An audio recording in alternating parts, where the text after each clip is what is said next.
los oligarcas es Kratos sin Demos. Quieren poder sin pueblo. Al carajo con eso. La reunión que tuvimos con el presidente nos explicó el porqué del veto, que está cuidando el equilibrio fiscal para no generar inflación. Es un trabajo importantísimo que está haciendo el presidente. No hay un solo país del mundo hoy desarrollado y a los que vos te querés parecer que apliquen la política industrial de la Argentina. Me gustaba el rock, el rap, la cumbia. Pero vos levantaste la vuelta con una computadora muy básica. Claro, con la que entregaban la netbook del gobierno. Exacto, vos lograste hacer música con esa computadora. Del proyecto Conectar Igualdad. Vos me estás diciendo que sos un... me percibo cacerola, ¿viste? No, yo te veo cuando tenés ojos y hablas, corazón, órgano, un ser humano. Vos sos una cacerola. No hay una crisis política, no hay política. Yo no quiero opinar tanto porque quien ha delegado las funciones del presidente a personas de su mayor confianza y tiene lazo de sangre. Entonces yo no quiero ir en contra de la hermana del presidente. El gobierno de Milei es enemigo de la producción nacional. Y gracias a Milei estamos pasando de la industria nacional a una nación sin industria. You can't say that you have one rule for Facebook and you have a different rule for Twitter. The same rule has to apply, which is that there has to be a responsibility that is placed on these social media sites to understand their power. They are directly speaking to millions and millions of people without any level of oversight or regulation. Esta administración está empecinada en reducir el costo argentino en la totalidad de la vida económica nacional, para así mejorar la competitividad de todos los sectores productivos. Vinimos a achicar el Estado para agrandar el bolsillo a ustedes. ¿Qué tal? ¿Cómo están? Muy, pero muy buenas noches. Bienvenidas, bienvenidos a QR. Bienvenidas, bienvenidos ustedes. Es un ustedes distinto del que acabamos de escuchar del presidente de la Nación. ¿Vieron cuando dijo, sacamos al Estado, corrimos al Estado para que ustedes se llenen los bolsillos? Pero ese ustedes, les aviso, que ese ustedes no es ustedes, que es un común nosotros. Bueno, es otro ustedes. Refiere es como si yo quisiera dar vuelta a la cámara y observar ahí, en la situación en la que estén, compartiendo el programa, mirando un rato la tele, probablemente la cena, vaya uno a saber, no es ese ustedes, es este ustedes. Este es el ustedes que tenía enfrente el presidente de la Nación en la Unión Industrial Argentina, al que se refería respecto de llenar los bolsillos de este ustedes, no de este ustedes. Bueno, ya me entendieron. Hay dos o tres cosas de esta imagen que son realmente interesantes. Primero, son dueños de grandes empresas representados en la Unión Industrial Argentina, es decir, son empresarios industriales. No a todos les va de la misma manera. ¿Por qué? Bueno, porque hay sectores industriales que están muy vinculados al mercado interno y si la economía está flaca y los bolsillos están flacos, venden poca cosa, pero hay otros industriales que tienen otro tipo de negocio que probablemente les esté yendo bien. E incluso no importa si les va bien o no, porque hay algunos industriales, algunos empresarios, que por perfil ideológico, en ese ustedes y nosotros, prefieren este ustedes, digamos, porque eventualmente viene con reforma laboral, viene con corrimiento del Estado, con desregulación de la economía. Ese es un primer dato interesante. El otro dato interesante es que, no sé si observarán, el tema del cupo, el cupo femenino, poco entre dueños de empresas. Alguna que otra mujer por allí atrás se divisa, pero en general... Está Karina Milei, por supuesto, pero en general lo son asesoras o si no, gente de prensa por ahí atrás y por supuesto la traductora. Ahora, en primera fila, dueños, o dueñas, digamos, lo que se dice dueñas, bastante poco. Y hay otro elemento interesante de este ustedes, que es el ustedes a que el presidente le llena los bolsillos, o por lo menos dice que le quiere llenar los bolsillos corriendo al Estado. Y es que ha puesto... Si hacemos un juego de identifique con nombre y apellido, vamos a adivinar pocos. Es decir, se conocen muy poco los nombres y apellidos vinculados con caras de este sector del empresariado nacional. Algunos porque quizá desfilan un poco más por los medios, pero en general otros no. ¿Y eso por qué es importante? Porque en general son hombres que toman decisiones muy importantes respecto de nuestra vida común. Es más, algunos de estos hombres fueron los encargados de redactar buena parte de la ley base, es decir, de escribir las reglas del juego que el presidente lleva adelante a través de una ley. Son muy importantes, les conocemos bastante poco los rostros. Esto es una apertura antiempresarial de ninguna manera, de ninguna manera. El sector empresarial es un sector muy importante, muy dinámico, genera empleo a través de su inversión y todo eso tiene que ser parte del ecosistema con trabajadores, trabajadoras, sector empresarial y el Estado poniendo las reglas. Aquí el problema es que, primero, ese ustedes al que el presidente le llena los bolsillos o pretende llenar los bolsillos no es necesariamente nosotros. Y eso está directamente vinculado con aquello de quien paga el ajuste es la casta o es la política, a lo que nos vamos a dedicar en un rato nada más. Otra cosa importante pasó hoy en el discurso del presidente Javier Milei, pero también en una entrevista que dio ayer en un canal de televisión, donde dijo, entre otras cosas, su importancia planetaria. La compartimos. Yo entiendo, digamos, la agenda liliputiense de los políticos argentinos intrascendentes, ratas invisibles, que, digamos, o sea, jamás van a poder aspirar a eso. Entonces, y les duele que yo sea hoy uno de los dos políticos más relevantes del planeta Tierra. Bueno, allí está el presidente Javier Milei diciendo que él es el segundo hombre más importante de la Tierra, el segundo dirigente o político más importante de la Tierra. Hay una pregunta para hacer, si le doy las buenas noches al señor Pablo Ibáñez y a Hernán Lecher. ¿Cómo estamos? ¿Qué tal, Pablo? ¿Bien? Hoy hacemos mesa de tres. Muy bien, gran abrazo para Irina, atendiendo cosas importantes. Ahora vuelvo sobre la foto. Pero me resulta interesante lo del segundo dirigente político más importante de la Tierra. Uno lo podría traducir quizá en el segundo más observado, sí, o el segundo más relevante por algunas cosas. Yo me anoté tres hipótesis de por qué puede ser Javier Milei el segundo presidente más observado en este momento de la Tierra. Primero, a partir de la apertura de importaciones o a partir del RIGI, desde ya lo observan grandes empresarios del mundo porque quieren venir a hacer un negocio en la Argentina. No, me parece que ahí hay algo que es decisivo. Si alguien puede venir muy rápido a hacer mucha guita en un país con tantos recursos, ¿y cómo no te van a estar observando? Por supuesto que te observan. Santiago Cuño dijo algo durante estos días muy interesante. Las inversiones que van a llegar son las inversiones para hacer el túnel del robo del siglo. Me pareció interesante como hipótesis, eventualmente para analizarlo. ¿Quién más? Bueno, pueden estar observando a Javier Milei en el mundo en este momento, quizá para ver cuánto nivel de crueldad puede soportar una sociedad o cuánto nivel de ajuste puede soportar una sociedad en la desregulación económica, en el corrimiento del Estado. Yo estoy seguro que lo están observando también en ese sentido por el experimento Milei. Milei puede estar orgulloso efectivamente de eso, pero esta se me ocurre como una segunda razón para observarlo. La tercera razón es un grupo de dirigentes o de presidentes y presidentas en todo el mundo que están usando el caso argentino para decir esto no. Esto que está pasando en la Argentina, no.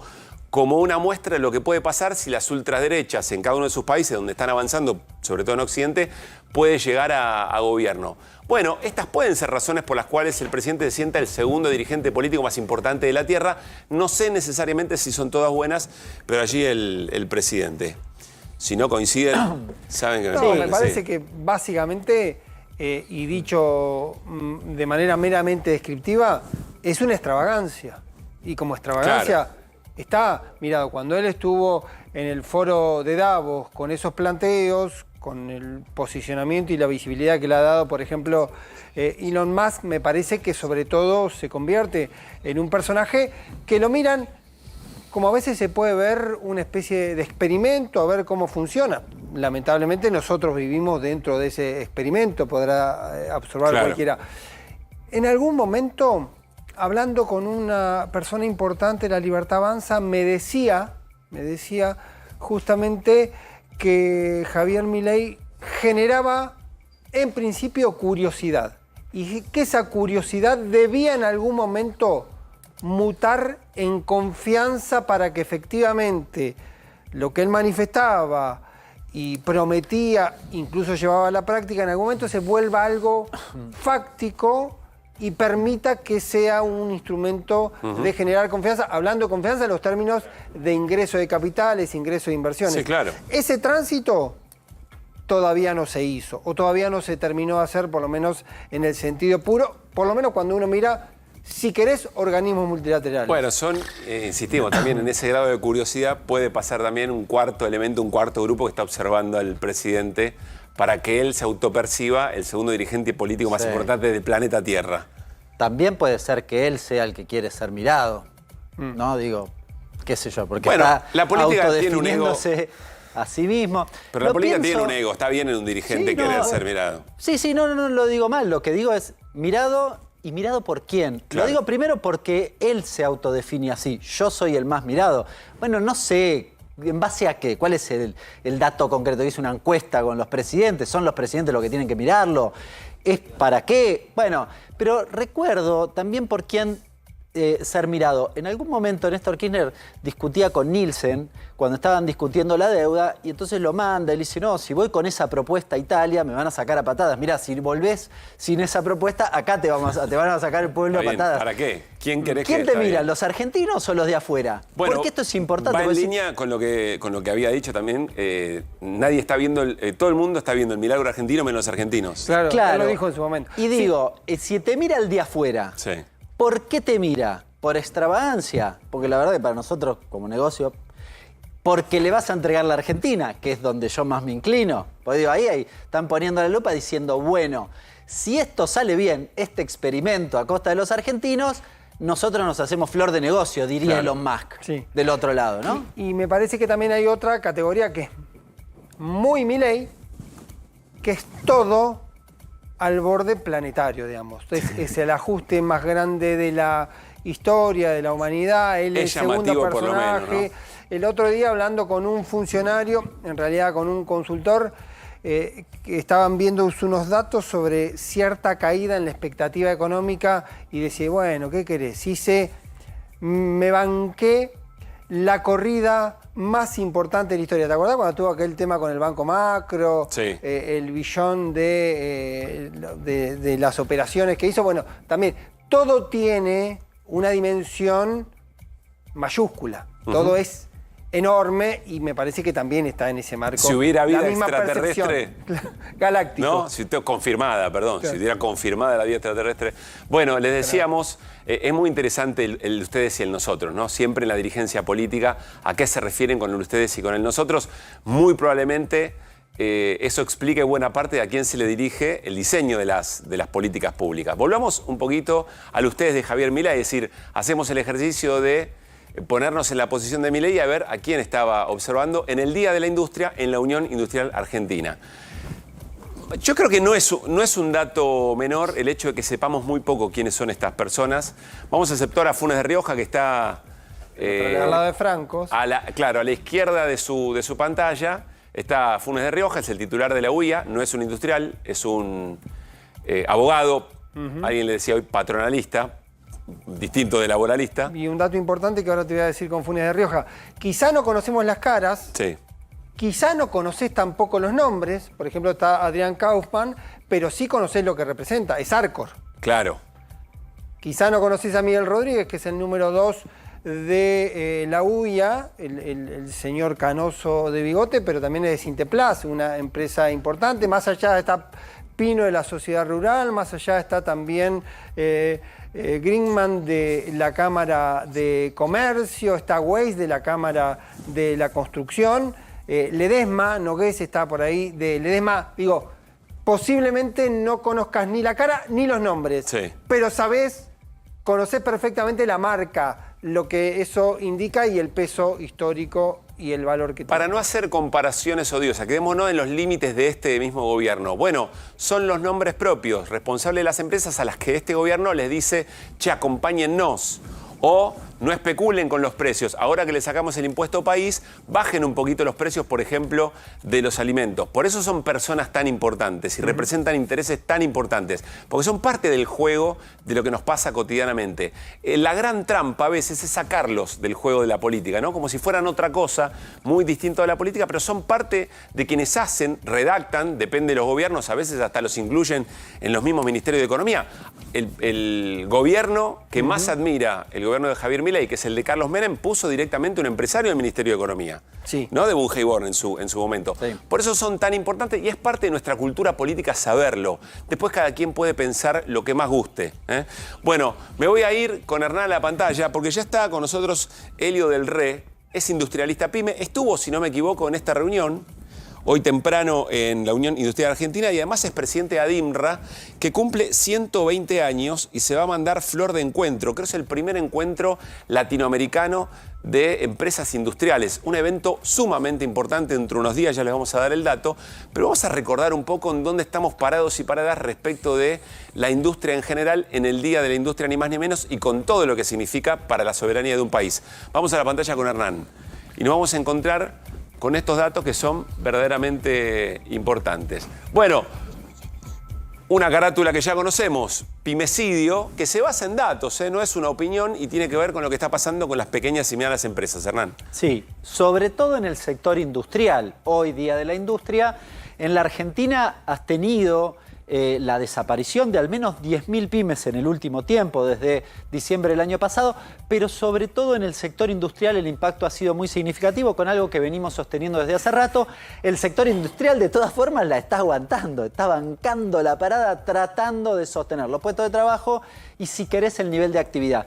Te traje quizás el dato más ilustrativo respecto de qué está pasando en el sector industrial, que si lo promedio, lo hemos hablado aquí al aire, el 50% de las máquinas están paradas.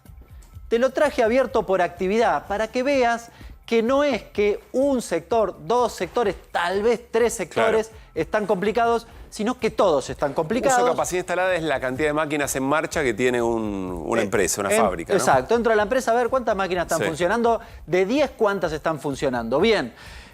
Refinación de petróleo es la que menos está complicada, está en el orden del 80%.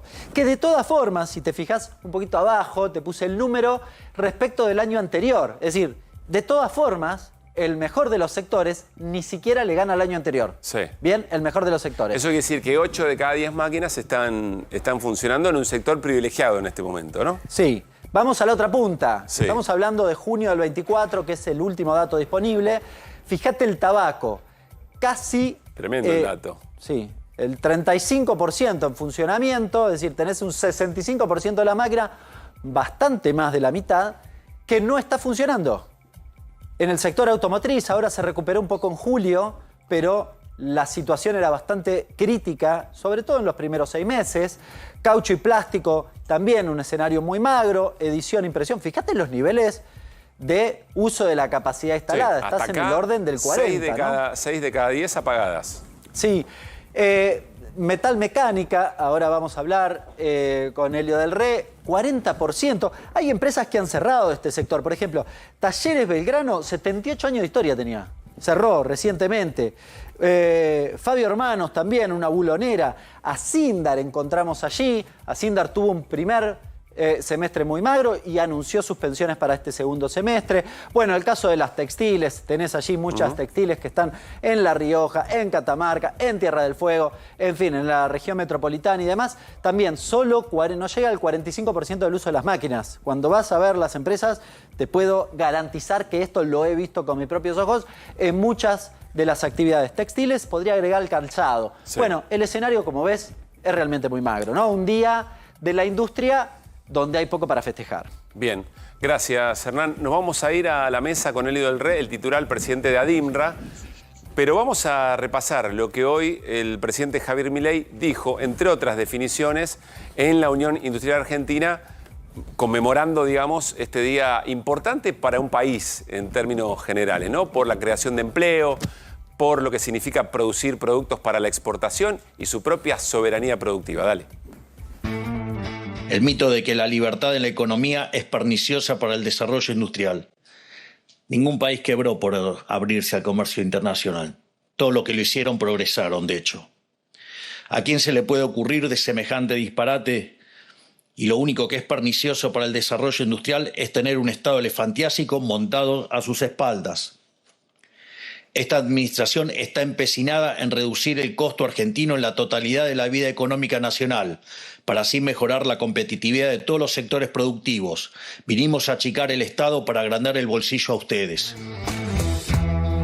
Elio del Rey, ¿cómo va? Muy buenas noches. Hola, buenas noches. Gracias por estar acá. Le decía, es presidente de ADIMRA, de la Asociación de Industriales Metalúrgicos de la República Argentina.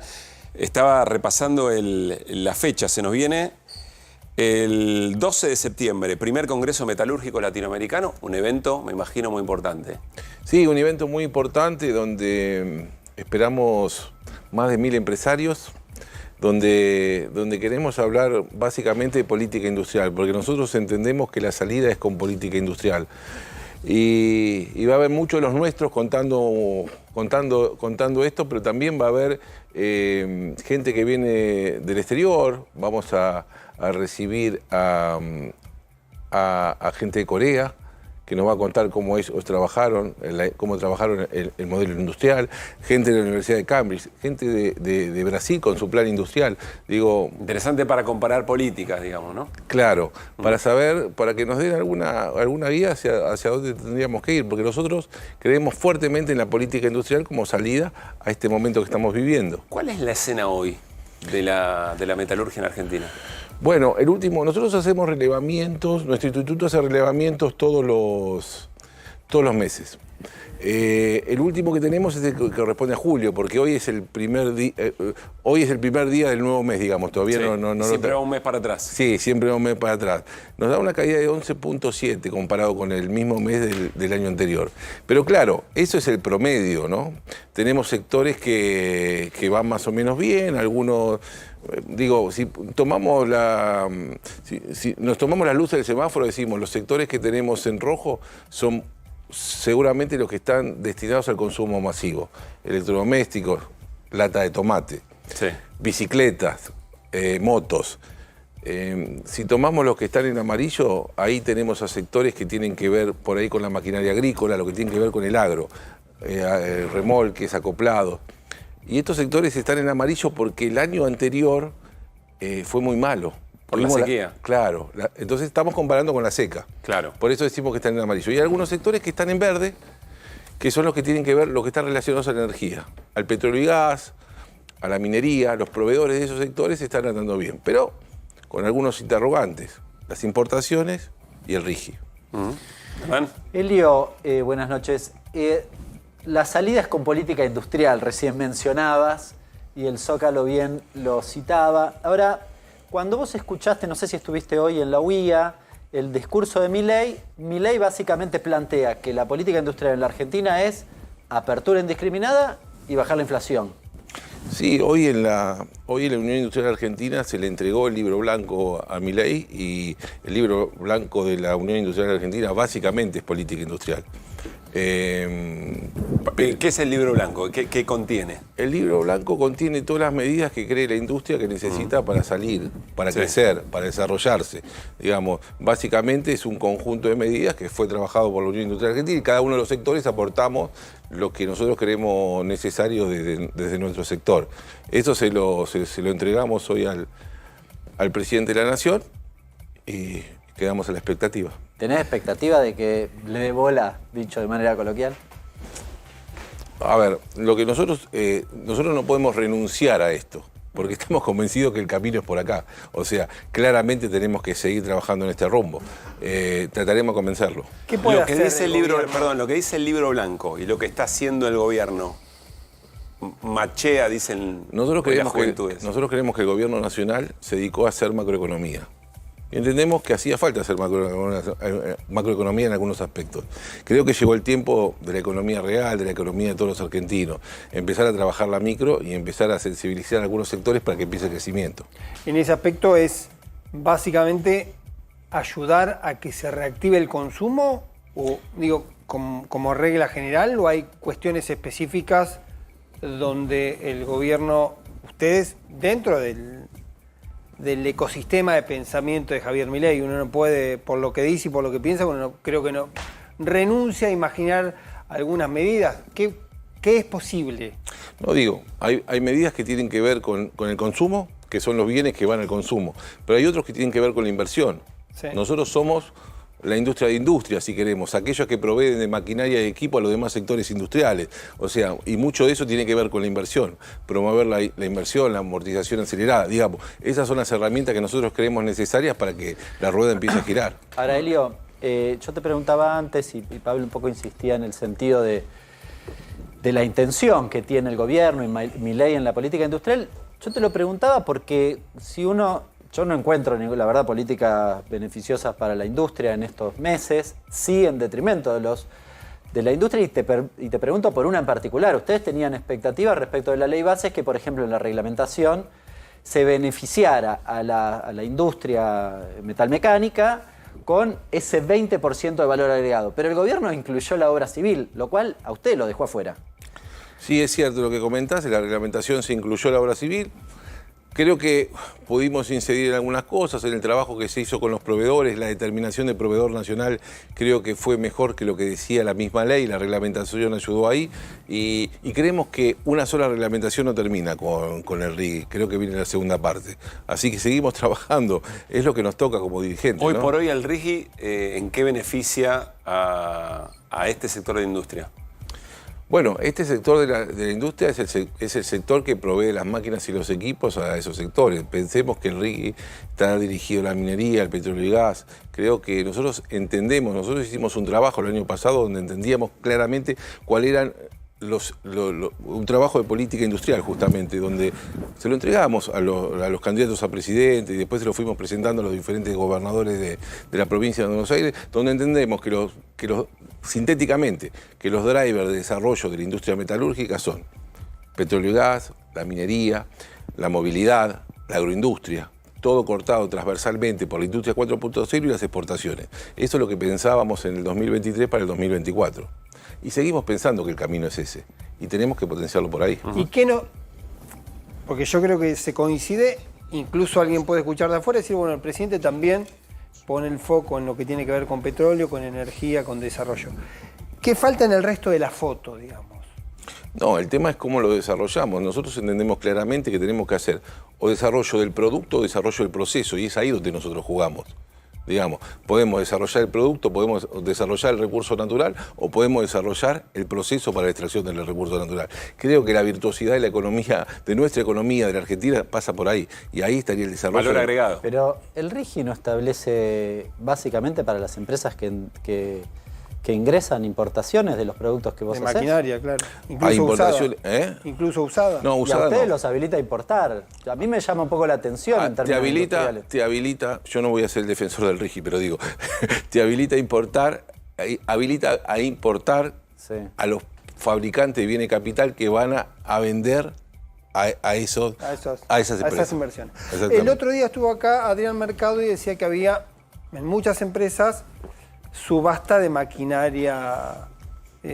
Empresario que hace subastas industriales, sí, digamos, ¿no? Cuando una pequeña y media empresa no llega, sí, empieza a vender lo que empezó tiene. Hablando de que había mucha afectación en todo lo que tenía que ver con construcción, pero que también empezaba a avanzar sobre otras actividades. ¿Ustedes están detectando que además de la actividad está produciéndose una especie de retracción de toda la actividad ya en lo que es estructural de la capacidad de producción? Nosotros lo que estamos viendo hasta este momento, que tenemos una caída de la actividad, como dice el último número, no dio 11.7, pero estamos teniendo un desempleo de 3 puntos. Todavía no se condice el desempleo con la aceleración de la actividad. Y básicamente entendemos esto pasa porque nuestro sector es 95% pyme de capital nacional y aparte es muy federal, está desparramado por toda la Argentina productiva.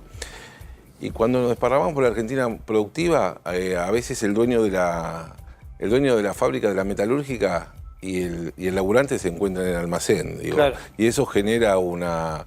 ¿Están aguantando todavía? Están aguantando. Hay 3% de gente que salió de la industria metalúrgica, por ahí otra cantidad similar que está suspendida y otra cantidad similar que está pintando. Digo, ese es más o menos el esquema. Habló Javier Milei, por supuesto, en la Unión Industrial Argentina, específicamente sobre el valor de la industria nacional, lo compartimos con ellos. La política decidió que para que el país se desarrollara se tenía que producir todo acá y empezó a arbitrar con mano férrea la relación entre los distintos sectores de la economía, robándole a uno para darles a otros. La justicia social. La industria quedó subordinada a la sobreprotección del Estado en formas de créditos, subsidios, exenciones tributarias, barreras aduaneras y aranceles de todos los colores para competir en el mercado local. Dijeron que era para industrializar el país, que había que ayudar a los sectores industriales a competir con las manufacturas importadas. Prometieron que con el tiempo lograrían competir de forma genuina de igual a igual y que así habría más y mejor trabajo. Pero paradójicamente se volvieron cada vez más dependientes del Estado, que a su vez dependía de las exportaciones agropecuarias para financiar todos esos beneficios, y se generó una relación de tutela viciosa con el Estado que arrastramos hasta el día de hoy. La consecuencia es que para proteger a la industria se le robó el campo, y esa protección lo único que generó es un sector industrial adicto al Estado. A ver, son declaraciones realmente fuertes. En el centro, el rol del Estado en la protección de la industria nacional, pero además, dice el presidente, se le robó al campo para beneficiar a la industria. ¿Cómo fue recibido esto y cómo lo analiza Celio?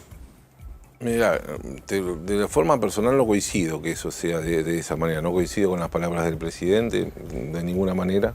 Entendemos que hay muchos, hablo por los metalúrgicos, ¿no? Digo, hay muchos metalúrgicos que le vendemos al sector privado, no le vendemos al Estado. Digo, creo que no hay injerencia, no sé si se estaba refiriendo a aquellos que le vendían al Estado. La verdad, interpretarlo... No, lo dice en general el Estado, pienso yo, Hernán, corregime, planificando un poco el desarrollo industrial y tomando recursos de las retenciones para fomentar la industria, con medidas protectivas. La industria es menos competitiva que el sector agropecuario. Es decir, si vos querés desarrollar la industria, básicamente el sector agropecuario va a tener que aportar los dólares, que es como funcionó históricamente. Ese es el cuestionamiento de Milei. Por ejemplo, incluso pasa para importaciones, ¿no? Claro, exactamente. Por eso, para mí ese es un ataque muy directo. ¿Cómo lo tomó la UIA? Insisto con la pregunta. Vuelvo de nuevo. Cuando empezamos a charlar, estamos haciendo un congreso donde vamos a hablar de política industrial y creemos fuertemente la política industrial.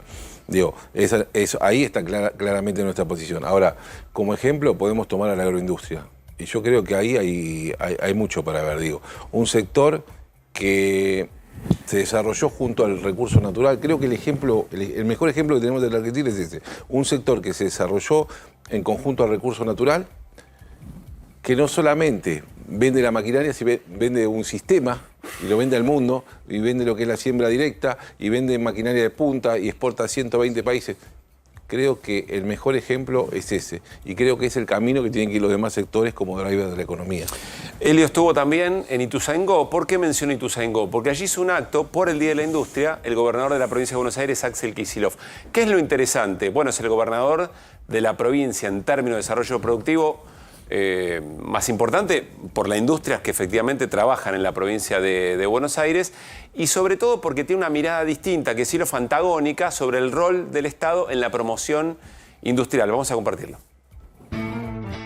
Van 6 meses donde la actividad cayó, si tenemos en consideración la sequía del año pasado y la descontamos, la actividad cayó 7,9 puntos. Son datos de crisis profundísima. La industria cayó 16 puntos, solo en estos 6 meses. La construcción, 32 puntos. El consumo, 23 puntos. Ha caído fuertemente el empleo y hoy, mientras nos dicen que quieren traer inversión del exterior, vemos que la mitad de las máquinas de la provincia de Buenos Aires están paradas. Bien, allí el modelo antagónico. ¿Qué sensaciones en esa disputa política, pero también en términos del rol del Estado frente a la industria, Elio? Bueno, claramente son dos modelos opuestos con dos visiones totalmente diferentes de lo que vende la industria. No, creo que está a la luz. Ustedes tienen que lidiar con lo que venga, digamos, para... Nosotros para tenemos que gestionar con todos, porque, o sea, somos una entidad nacional que tiene cámaras regionales en toda la Argentina, pero por otro lado el 60% de la producción metalúrgica está en la provincia de Buenos Aires. Sí. Te voy a hacer una pregunta más rara. Cuando si Pablo Ibáñez dice pregunta rara, Helio, agarrate bien. A los industriales, si tenés que mirarlo así a grandes rasgos, ¿votaron mayoritariamente a Milei? Yo creo que todos los sectores votaron mayoritariamente a Milei, porque claro. Milei ganó. No, ya sé, pero digo, pero en el segmento vos imaginás que había, digo, porque estaba esta idea de un cambio, un hartazgo con el sistema y demás. ¿Imaginás que el sector estaba esperando algo y apostó a un cambio para eso? Yo creo que el sector, los empresarios votaron mayoritariamente a Milei y creo que los trabajadores también votaron mayoritariamente a Milei. Porque si no, Milei no hubiese ganado, ganó legítimamente. Antes de cerrar, Helio, 12 de septiembre, primer congreso latinoamericano de metalúrgico. Va a ser muy interesante observar, sobre todo si se discute de políticas comparadas, qué se está viendo afuera también del proceso argentino y donde podrán hacer una suerte de, no sé, de grupo de autoayuda, por decirlo de alguna manera, sí, pero compartir experiencias. Sí, lo interesante es que vamos a recibir delegaciones de Chile, de Uruguay, de Brasil, de Perú, de Colombia, de Ecuador. Va a estar Daniel Herrero, ¿no? Como expositor. Va a estar Daniel Herrero como expositor. De Toyota, que lideró ese proceso tan importante. Sí, va a hablar de innovación, pero él creo que va a hablar de innovación en el producto, en el proceso, en las relaciones con los trabajadores, en las relaciones con los proveedores. Un enfoque integral de la innovación. Creo que Daniel es muy interesante desde ese punto de vista. Digo, va a estar, creo que va a haber mucho material, creo que va a ser muy sustancioso y invitamos a todos los sectores industriales a participar porque necesitamos ser muchos. Helio, muchas gracias por haber venido. No, gracias a ustedes por invitarme. Que esté muy bien. Bueno, me voy a ir a la pantalla como cada lunes para reflejar qué es lo que está pasando, de qué manera se vive la crisis en todo el país. Vamos a arrancar por Salta. Por la crisis, muchos salteños abandonan el secundario para adultos. O estudiás o comés. Esta es la cara de la realidad de la crisis, digamos, ¿no? Después podemos discutir si es un sacrificio que tiene una luz al final del camino, si tiene sentido por lo que se ha hecho, si es responsabilidad de este gobierno o del gobierno anterior. Pero esto pasa, esto es lo que está ocurriendo. Esto es lo que no se puede tapar con la mano. Insisto, voy a repetirlo porque me parece muy fuerte. O estudias o comés. Alerta, un segundito, quiero leer la baja. Alerta en establecimientos educativos salteños de educación permanente por el bajo nivel de inscripciones. Cambiamos de provincia. Nos vamos a Rosario, provincia de Santa Fe. Aumenta en Rosario la oferta de locales comerciales para ser alquilados. La cifra creció 22% en agosto. Inmobiliarias y comerciantes dicen que se están complicando las renovaciones y nuevas contrataciones. Bueno, claro, es lo que empieza a verse después de determinada... Se aguanta, como recién nos decía Helio y preguntaba a Pablo Ibáñez, se aguanta lo más que se puede. Llega un momento en que se va del local y cuesta renovar, por otra parte, ¿no? Seguimos. Entre Ríos. El gobierno difundió el escenario fiscal 2024, Diario 1 de Entre Ríos.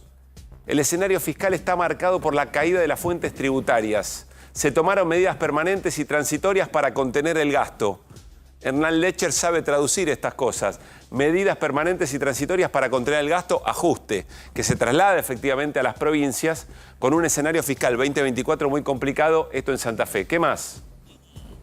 En San Luis, las dos velocidades de Poggi, el gobernador, acelera para cobrar y frena para pagar sueldos.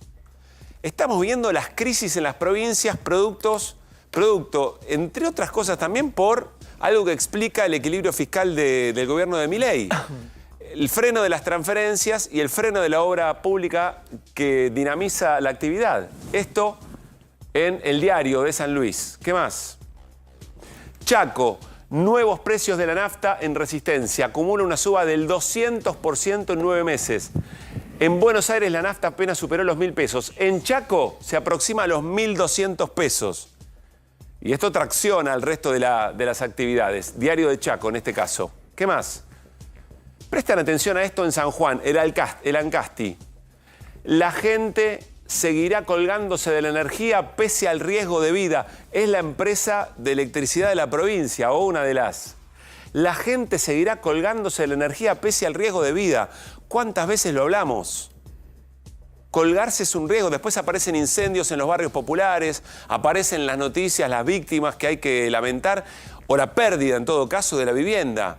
Pero en el fondo está esto, que no se puede pagar la tarifa y que colgarse, la ecuación entre colgarse y el riesgo de vida, favorece todavía colgarse para no pagar la boleta. ¿Qué más? Santa Cruz, Aerolíneas Argentinas, menos rutas, más preocupación. La reciente decisión de Aerolíneas de suspender a partir de octubre el vuelo que conecta Río Gallegos con el corredor atlántico ha generado inquietud entre trabajadores y residentes. Se suspenden esas rutas. ¿Qué rutas? Las rutas que le dan sentido a una aerolínea de bandera, las que no son reditables para el mercado, pero sí es responsabilidad del Estado. ¿Por qué? Porque dinamiza económicamente. En la planilla Excel no se ve de aerolíneas, pero si haces la cuenta global de lo que efectivamente dinamizó, ahí te da algo positivo. Bueno, es algo que, por definición, el gobierno no ve tiempo sur de la provincia de Santa Cruz. ¿Tenemos una más? Sí. El tribuno de Jujuy. Los pasajes de media distancia desde ayer subieron casi el 10%. Por la menor demanda, algunas empresas brindan descuentos. Ahí diría lo virtuoso del mano a mano con el mercado. Siempre la pregunta es a qué costo. Abonos particulares y distintos medios de pago. Estábamos repasando con la producción. ¿Saben lo que cuesta ir de Jujuy hasta Humahuaca? Estamos hablando de media distancia. 10.000 pesos. 10 lucas. Para ir de Jujuy, capital, hasta Humahuaca. En GPS, ayer emitieron un informe muy interesante vinculado a esto, vinculado al transporte. Lo hizo Pablo Ponzone y tiene que ver con el temor de los aumentos de boleto. ¿Qué implicancias tiene eso? Vean este resumen, qué interesante, tiene que ver con esto que también estuvimos repasando, las portadas y portales de todo el país, cómo se refleja la crisis. En lo que va de la era Milei, el boleto de colectivo subió un 600%. A partir de septiembre, con el fin de la red SUBE, aumentará un 34% más para los pasajeros que hasta ahora recibían el subsidio. 6 colectivos. ¿Y cuánto hoy estás gastando? Soy jubilada, tengo el de jubilada, pero no sé qué va a pasar. La verdad que yo no sé por qué la gente no reacciona. De alguna manera hay que quejarse, reaccionar y salir de esto porque no, como que te están asfixiando, ¿viste? La gente, la verdad que está muy angustiada, ya no le está alcanzando. Hay muchos pasajeros que suben y no tienen carga en la SUBE. ¿Qué porcentaje de tu sueldo es el transporte público hoy en día o...? ¿Qué sé yo? ¿Hiciste la cuenta? No la hago a la cuenta, no quiero hacerla. No terminas nunca. Cuando terminas de hacer una cuenta ya te aumentan. ¿Cuántos pasajes utiliza por día? 3 pasajes porque vengo de Merlo. 3 pasajes. De mi casa hasta Merlo, de Merlo a Liniers y de Liniers hasta Palermo. ¿Hiciste la cuenta? Y son gastos por día 1.500 pesos, pero ahora no sé, después cuando saquen los subsidios se me va a ir a más todavía. Muy buen trabajo de nuestro colega Pablo Ponzone, insisto, un informe más extenso que ayer se emitió en GPS. Dicho sea de paso, mañana reunión entre el presidente Javier Milei y Jorge Macri en la Ciudad de Buenos Aires. Habría un principio de acuerdo, ¿se acuerdan, no? Respecto de los subsidios, el traspaso. Bueno, se traspasa las líneas de transporte que hoy están en la Ciudad de Buenos Aires, solo en la Ciudad de Buenos Aires, que regula la nación, se pasan a la ciudad. Uno imagina que la discusión va a ser en qué tiempos y sobre todo con cuántos recursos también para llevar adelante eso. Lo que sí queda es, en función del boleto integrado, en la ciudad de Buenos Aires hay que pensar bien qué colectivo se toma. Porque si se toman 2 colectivos o un colectivo que va hacia provincia y hay otro que solamente circula en capital, son 2 tarifas distintas. Muy extraño, muy raro, pero hay que hacer la cuenta porque cada centavo, cada peso efectivamente vale. Centavos ya no hay más. Bueno, se abrió la temporada de vetos, me dice Pablo Ibáñez, y les recuerdo, nosotros tenemos esta portada, anticipando lo que ya nos contaba Pablo. Muy linda melena le han puesto a ET, que es, decíamos, BT, ¿no? Jugando un poquito con esa idea. Ahora ya es veto total, ya se Fue confirmó, finalmente se veto publicó. total y se cumplió. La semana pasada, cuando hablamos de temporada de vetos, Sí. decíamos que iba a venir el veto total y además anticipamos algo que puede confirmarse esta semana, que el jueves el Senado va a tratar el proyecto para la actualización de los fondos universitarios. ¿Está confirmada y ya la el sesión? gobierno está confirmada para el jueves y el gobierno ya está anunciando que ahí también con esa ley va a ir un veto. Después te voy a Acá ya contar arranca, algunos detalles. arranca temporada de veto, arranca la temporada de rosca en el Congreso, Exactamente, ¿no? empieza la temporada de rosca y vamos a ponerlo porque el veto es política y la política es matemática. A la hora de contar los votos, cuántos votos tenés, cuántos votos tengo yo, y vamos avanzando como lo definimos. Lo vamos a aplicar un poquito acá para ver los números, cuáles son las posibilidades y la preocupación que tiene el gobierno, porque hay un número mágico. El número mágico para el gobierno es 86 diputados. El número mágico, 86 si consigue diputados. 86, clausura los 2/3. Con 86 diputados, en realidad con 87, si sentás 87 en el recinto que se oponen al veto, ya cortaste los 2/3. Ahora, No, que acompañan el veto. que acompañan al veto dice no puede avanzar la Bien. insistencia de los 2/3 necesarios para refutar el veto y para consolidar la ley que se aprobó en diputados y en senadores. Bueno, Ahora, esta es la situación actual, a ver. 87. Si te pones punto por punto, la Libertad Avanza tiene 37 votos, Sí. el PRO 37, el MID, que es una versión La Libertad Avanza bis, que es lo de Sago que se habían apartado, y Buenos Aires Libre, que es de Karina Píparo y su cuñada, que son 2 votos. Después de la reunión del viernes, uno podría decir que todo esto se suma, digamos. ¿no? Todo esto uno lo puede poner en la cuenta de Acompañada al veto. acompañar el veto. Tenés Sí. 37, con esto tenés ahí 79. Dijiste 87 87. 79, pero y me faltan 8 votos. ¿qué pasa con Sí, esto? ese pero. Del otro lado tenés los que están juntando los votos Sí.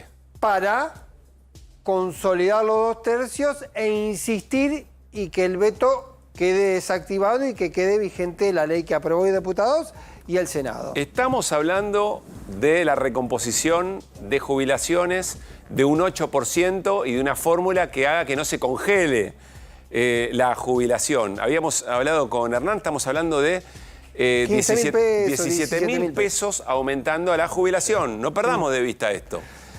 Frente para la Victoria, UCR que confirmaron que van a acompañar todos, Encuentro Federal, que acá Está hay que- nostálgico Ibáñez, es Unión por la Patria, pero entiéndanlo, lo entendimos todos, digamos, muy Frente bien. de todos. Sí. Acá hay un detalle, los 16, porque en estos 16... Este es el hubo- bloque de Pichetto. Sí, hubo uno, Ricardo López Murphy, que votó distinto al resto del bloque y apoyó en su momento todo el bloque, votó a favor de Sí. la fórmula de la movilización en movilidad jubilatoria y López Murphy no acompañó. Hoy estuvo Miguel Ángel Pichetto con Fabián Doman aquí en Sí, A24 y y no va- ratificó esto. Reconfirmó esto. Hay Claro. que ver incluso qué va a pasar, por eso empezás con el conteo fino. Sí. Teníamos 79 de los otros y tenés 164 de los que acompañan. Fe, detenete acá. ¿Quién es Fe? Lourdes Arrieta. Ah, la Fuerza del Cielo. Lourdes Arrieta ya avisó que va a votar con el resto de la oposición en contra del veto. Y ahí entramos con los peros. Hoy Sí. miramos los números del PRO. ¿A qué número, no sé, por ahí te estoy matando, a qué número tiene que llegar este espacio, el Frente Antiveto? 171. 171. 171 tiene que poner sobre la mesa para garantizar que tiene los 2/3. Ahora, vamos a detenernos Sí. ahí, porque cuando miramos el número del PRO, que había 37, hubo 5 en la elección anterior, en la votación anterior, que no fueron. Por ejemplo, los 2 cordobeses. Y esa ley que se aprobó también tiene una disposición respecto a las cajas jubilatorias de las provincias, un tema ¡Apa! hipersensible para los cordobeses. Claro. Por lo tanto, los macristas cordobeses a la hora de bancar el veto lo van a pensar 2 Tiene veces. que volver a la provincia Y en después, los ¿no? 37 de la Libertad Avanza, ¿sabe quién está también? ¿Quién? Rocío Bonacci, que cuando se votó la actualización jubilatoria se ausentó. no votó en contra. Por lo tanto, hay que ver de aquellos 79 si van a tener esos 79 o no lo van a tener. Es un trabajo garantizar esos 79. Van a tener que garantizar los 79 y poder crecer. Y estos tienen que garantizar los 164 y poder crecer. llegar a 141. ¿Y a quién van a buscar? Y acá está los que de alguna manera te pueden ir definiendo un poco el esquema. Y vamos a la última. Jaldo, Bloque Independencia, estos tres se ausentaron el día de la votación de la reforma jubilatoria. Son muy oficialistas. Son los que eran parte de Unión por la Patria, pero después se fueron, son Jaldo puro, es lo que Daniel Scioli llamaría peronismo libertario, por lo tanto pero hasta ahora no acompañaron en la votación anterior. Orrego, gobernador de San Juan, un partido muy cercano al PRO que se fue autonomizando y habrá que ver si puede tomar una posición. También en su momento estos dos se abstuvieron, pero se abstuvieron, no, ni sí ni no. Hay que ver si los puede convencer el gobierno. Los de Vidal, de Santa Cruz, votaron a favor y aparentemente se van a sostener ahí. Y uno del MPN, Figueroa, Rolo Figueroa, gobernador de Neuquén, ya votó en su momento acompañando. O sea que habrá que ver qué pasa si se sostiene en esa posición.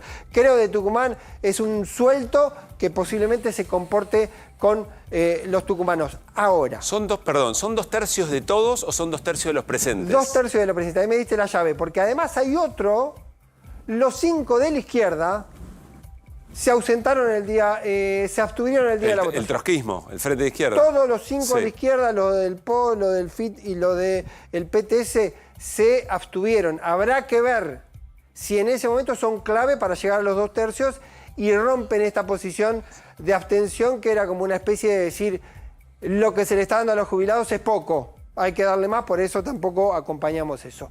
Y ahí sí dijiste vos la clave. Como los 2 tercios es lo que sentás sobre la mesa, lo que sentás en el recinto, puede ser que consigas que haya algún puñado de diputados que no vayan y los 79 o 78 que tenés garantizados aparentemente te alcancen ante la ausencia de otros para bloquear con el 1 tercio necesario para bloquear la sumatoria de los diputados. Podés negociar un voto, podés negociar una abstención, podés negociar también pedir al médico. Sí, ahí lo que tenés que hacer, y va a ser el trabajo que va a venir, la nominalidad. El que estuvo, el que no estuvo, el que votó a favor, el que se abstuvo y el que dijo que perdió el avión y no vino, cuando quedarse abajo del avión en ese caso puede ser la herramienta para apoyar al gobierno. Lo último, Pablo, ¿tiene fecha esta sesión? No tiene fecha porque la otra herramienta que tiene el gobierno es... Esto tiene que pasar por la comisión. La comisión de presupuesto la conduce, la preside José Luis Espert. Ya lo hizo anteriormente, demoró, no convocaba a la comisión para sacar el dictamen. Si toda la oposición, si el Frente Antiveto tiene los votos, puede convocar una sesión especial, sentar a todos, meterlo con 2 tercios sobre tabla, que es sin tratamiento en comisión, y hacerlo en el momento. Pero puede hacer tiempo. Pero para eso necesitar tener la garantía de los 2 tercios de los votos. El próximo miércoles hay otra movilización importante, ¿no? Jubilados y jubiladas al Congreso, la movilización que fue reprimida el miércoles pasado. Después se movilizan a Plaza de Mayo, pero muchos ojos puestos. Claro. Porque se vuelve... De alguna manera, el momento de tensión política en la Argentina va a estar el próximo miércoles en esa movilización y luego en el recinto. Gracias, Pablo. Por favor. Bueno, nos vamos a la mesa.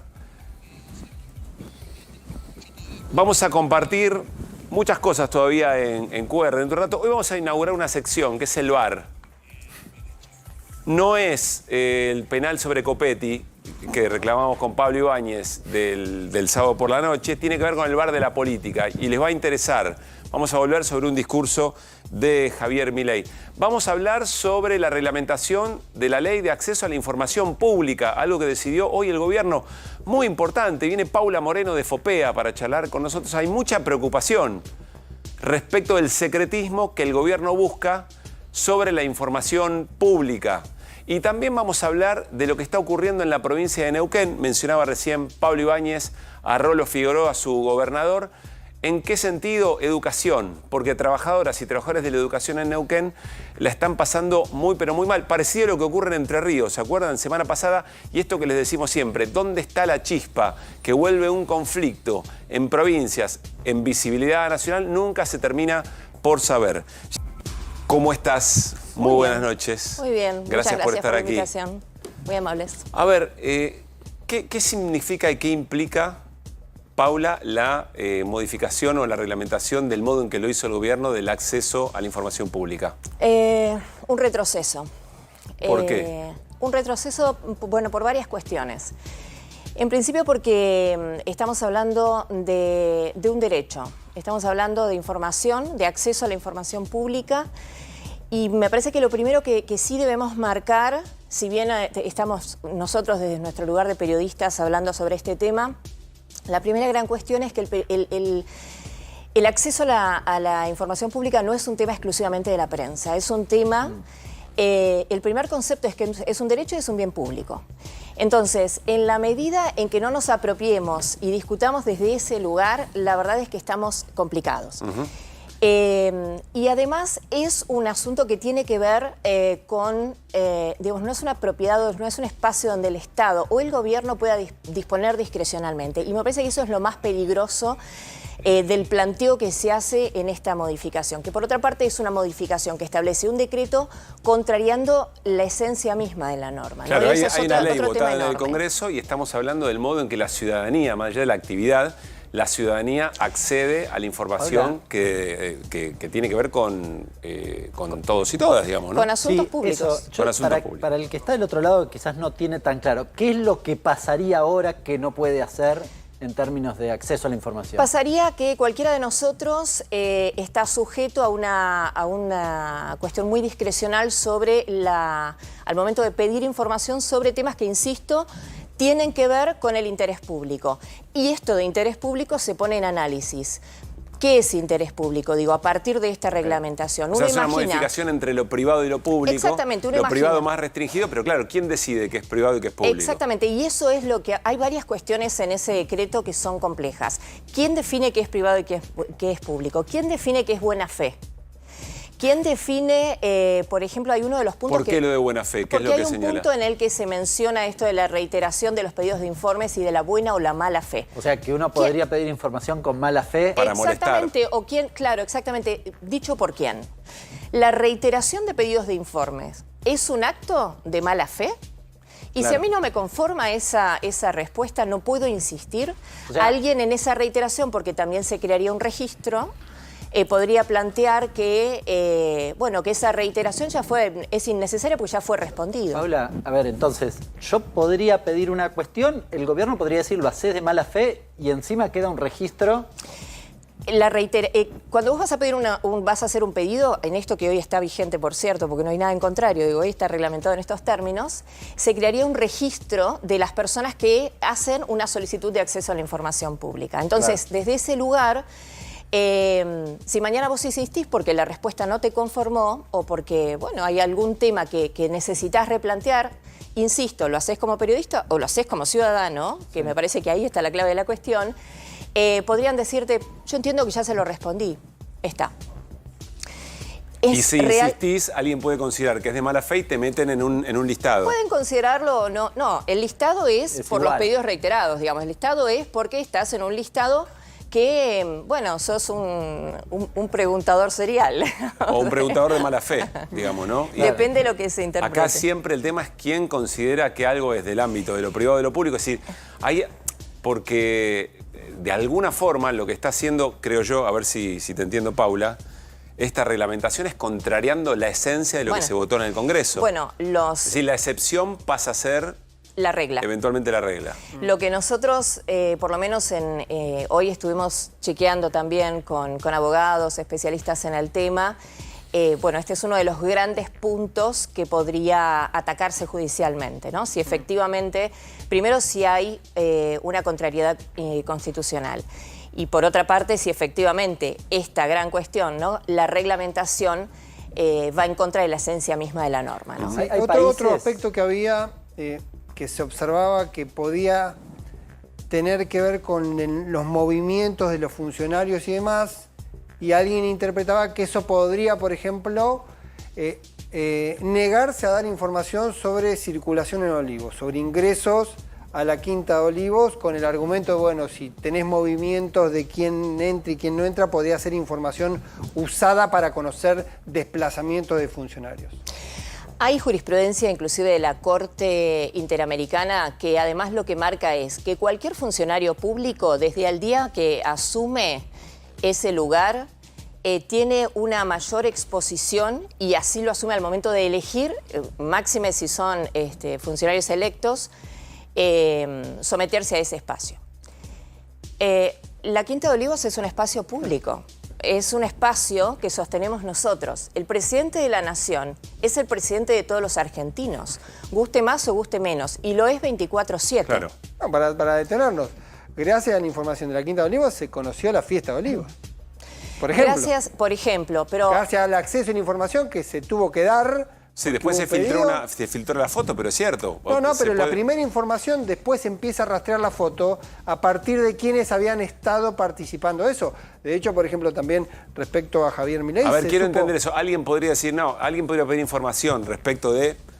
tiene el dato de que hubo una fiesta en medio de la pandemia. Alguien puede pedir información y en este momento, por la modificación que se hizo, alguien puede decir, no, eso es de índole privada, eso no corresponde.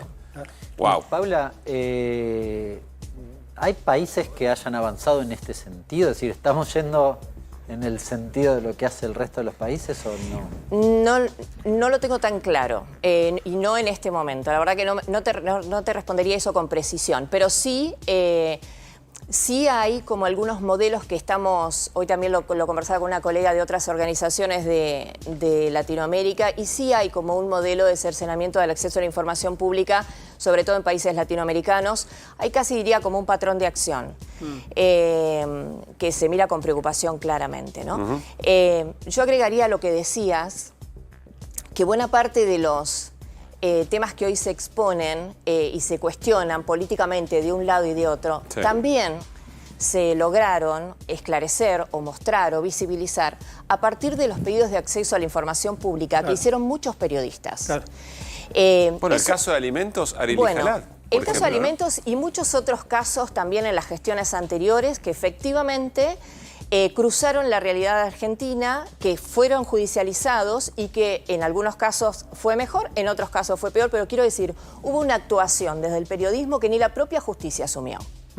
Hubo una respuesta y una visibilización desde el periodismo que muchos funcionarios judiciales no asumieron como un tema de interés público. Y sin embargo, el tema se instaló porque la gente estaba ávida de saber qué pasaba en esos espacios. Claro. Y también el camino fue el acceso a la información pública. Bueno, hay un riesgo muy importante, Pablo, hay un riesgo muy importante. Alguien observando esto puede decir, bueno, lo que pasa es que no les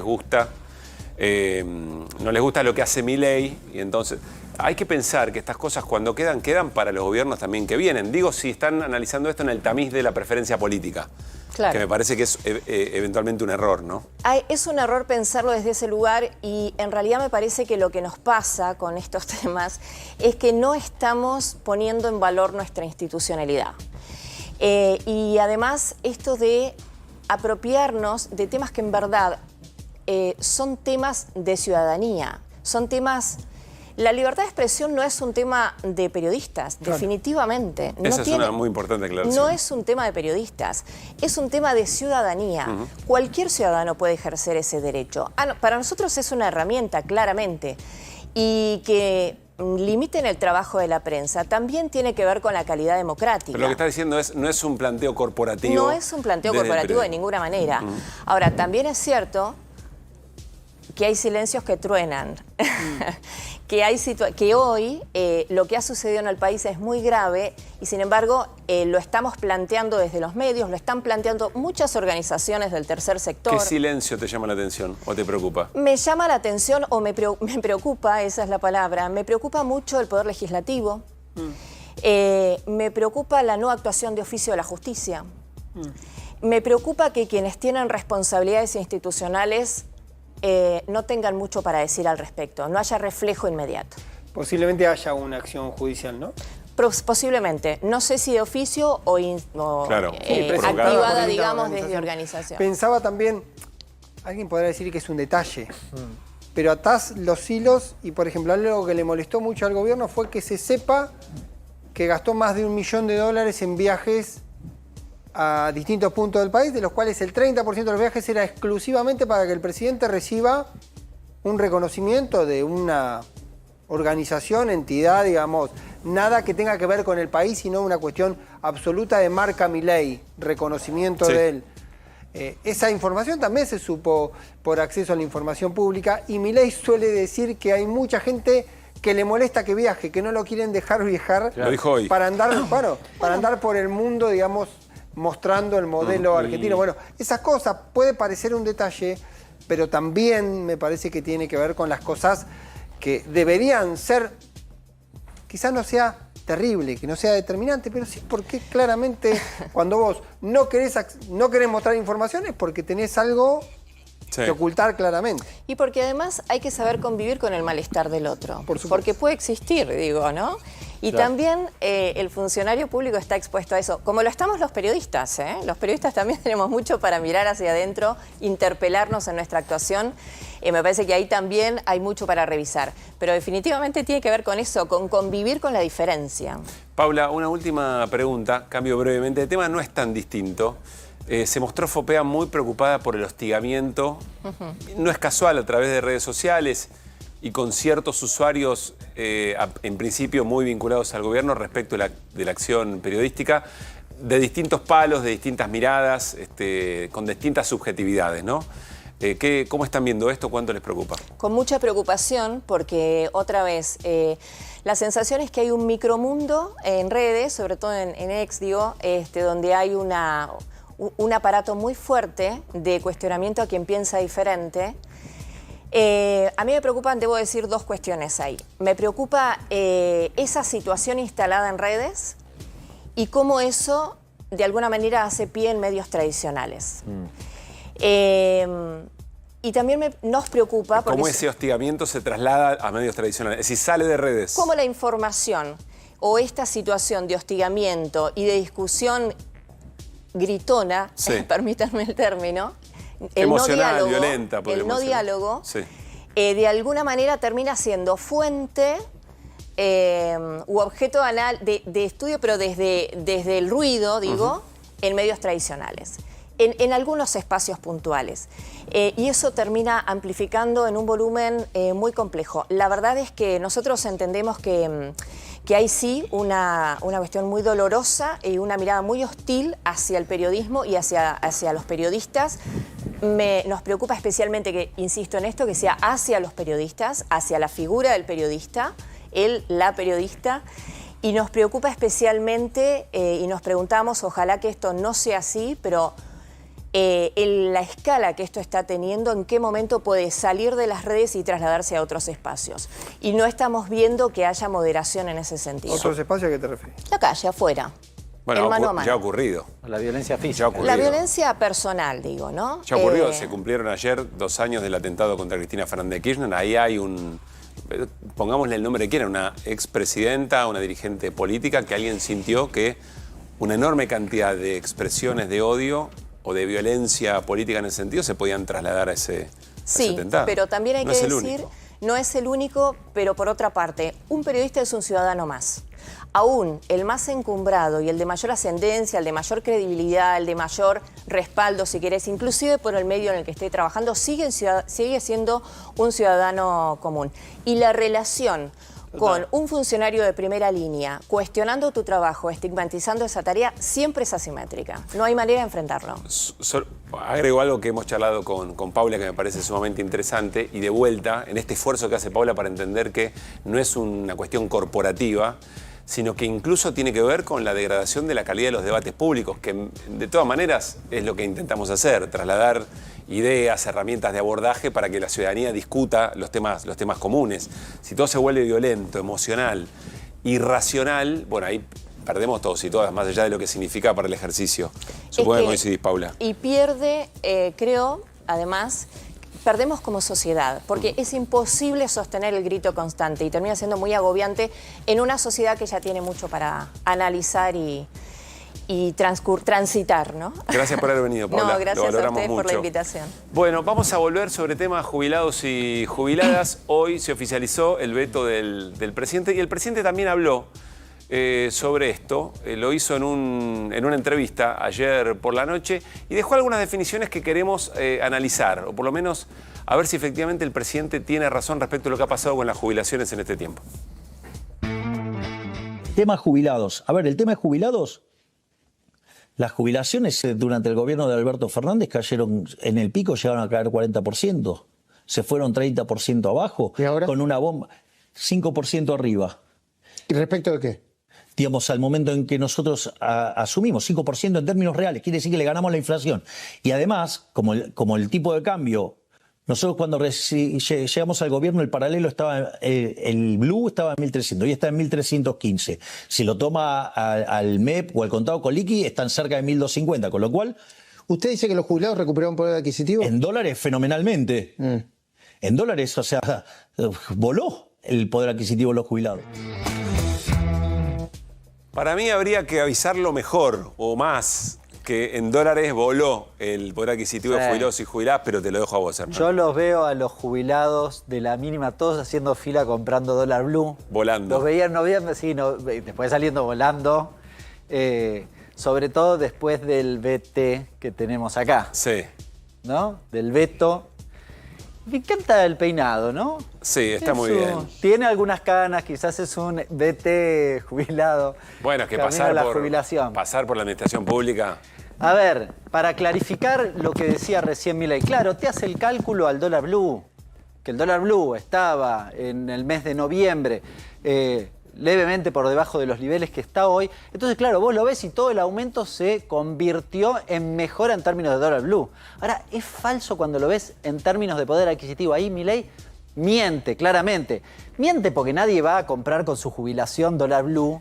Debe haber 3 jubilados con suerte que cobran. Sí. Pero en términos reales, es decir, como poder de compra de productos, esto es francamente falso. Por una cuestión, Milei hace una trampita, la cuento muy sencilla, compara noviembre del año pasado contra cualquier mes de este año. Y vos decís, ¿qué tiene de malo? Bueno, que en realidad la movilidad anterior se medía de manera trimestral. Noviembre es el último mes de un trimestre. Comparame el trimestre. Metodológicamente no es homogéneo, es una trampa.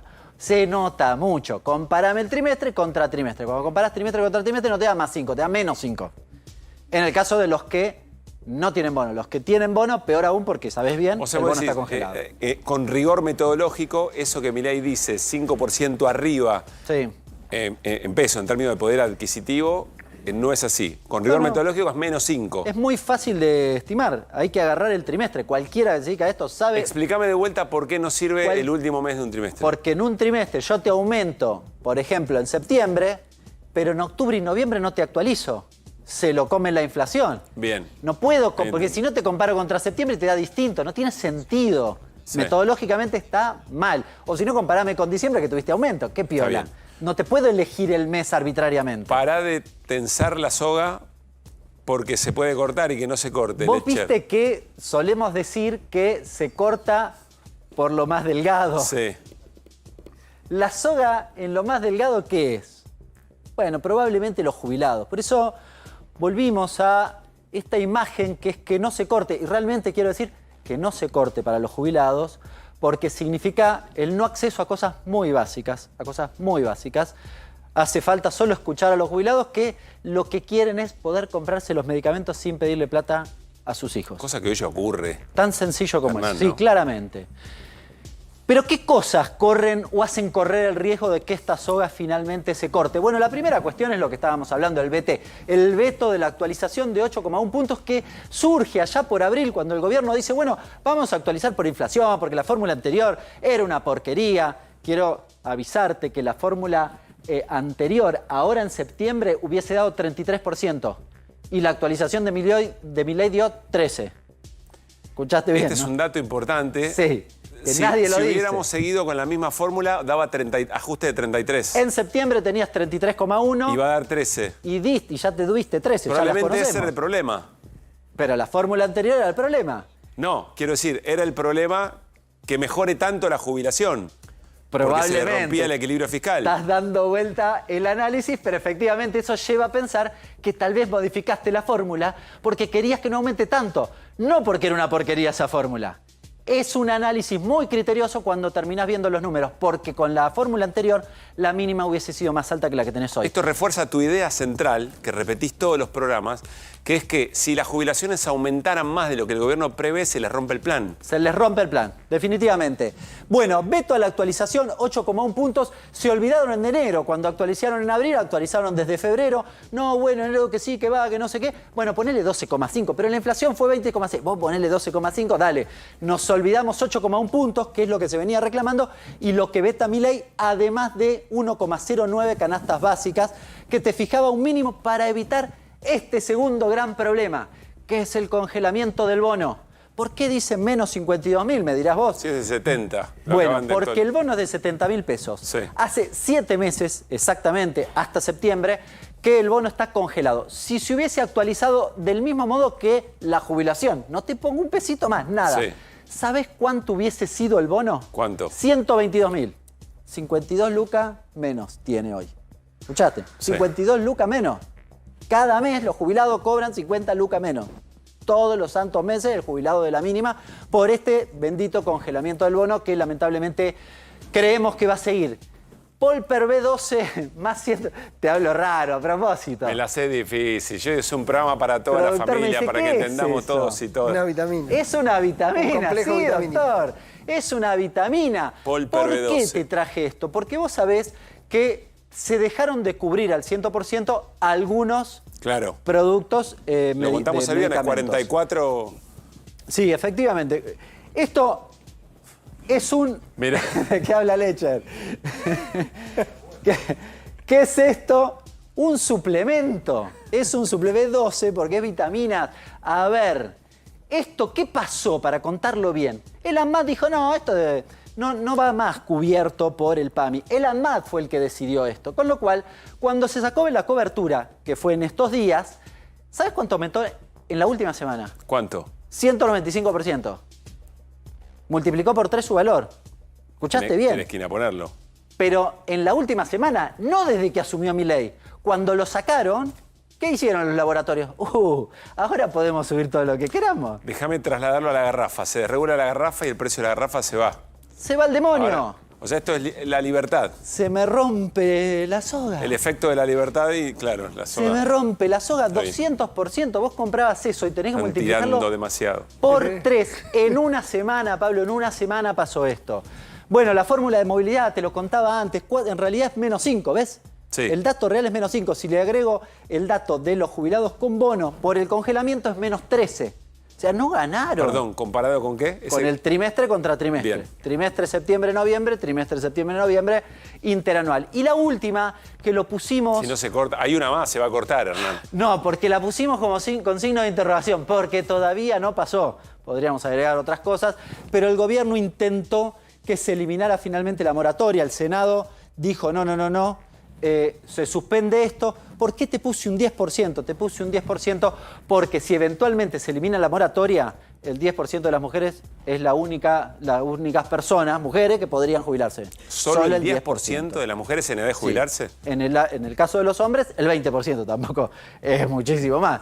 Pero bueno, los que tienen aporte, 30 años de aporte, y el otro extremo legal, la edad, solo ese porcentaje. ¿Queda algo más? Por No, basta, favor, te lo pido, espero por que favor. no, señor productor. Gracias a Dios. Que no se corte, hasta acá llegamos, Pablo. Estamos con todos los pelos complicadísimos porque si hay algo más, te digo que para muchos jubilados y muchas jubiladas que nos están viendo, ya se cortó la soga.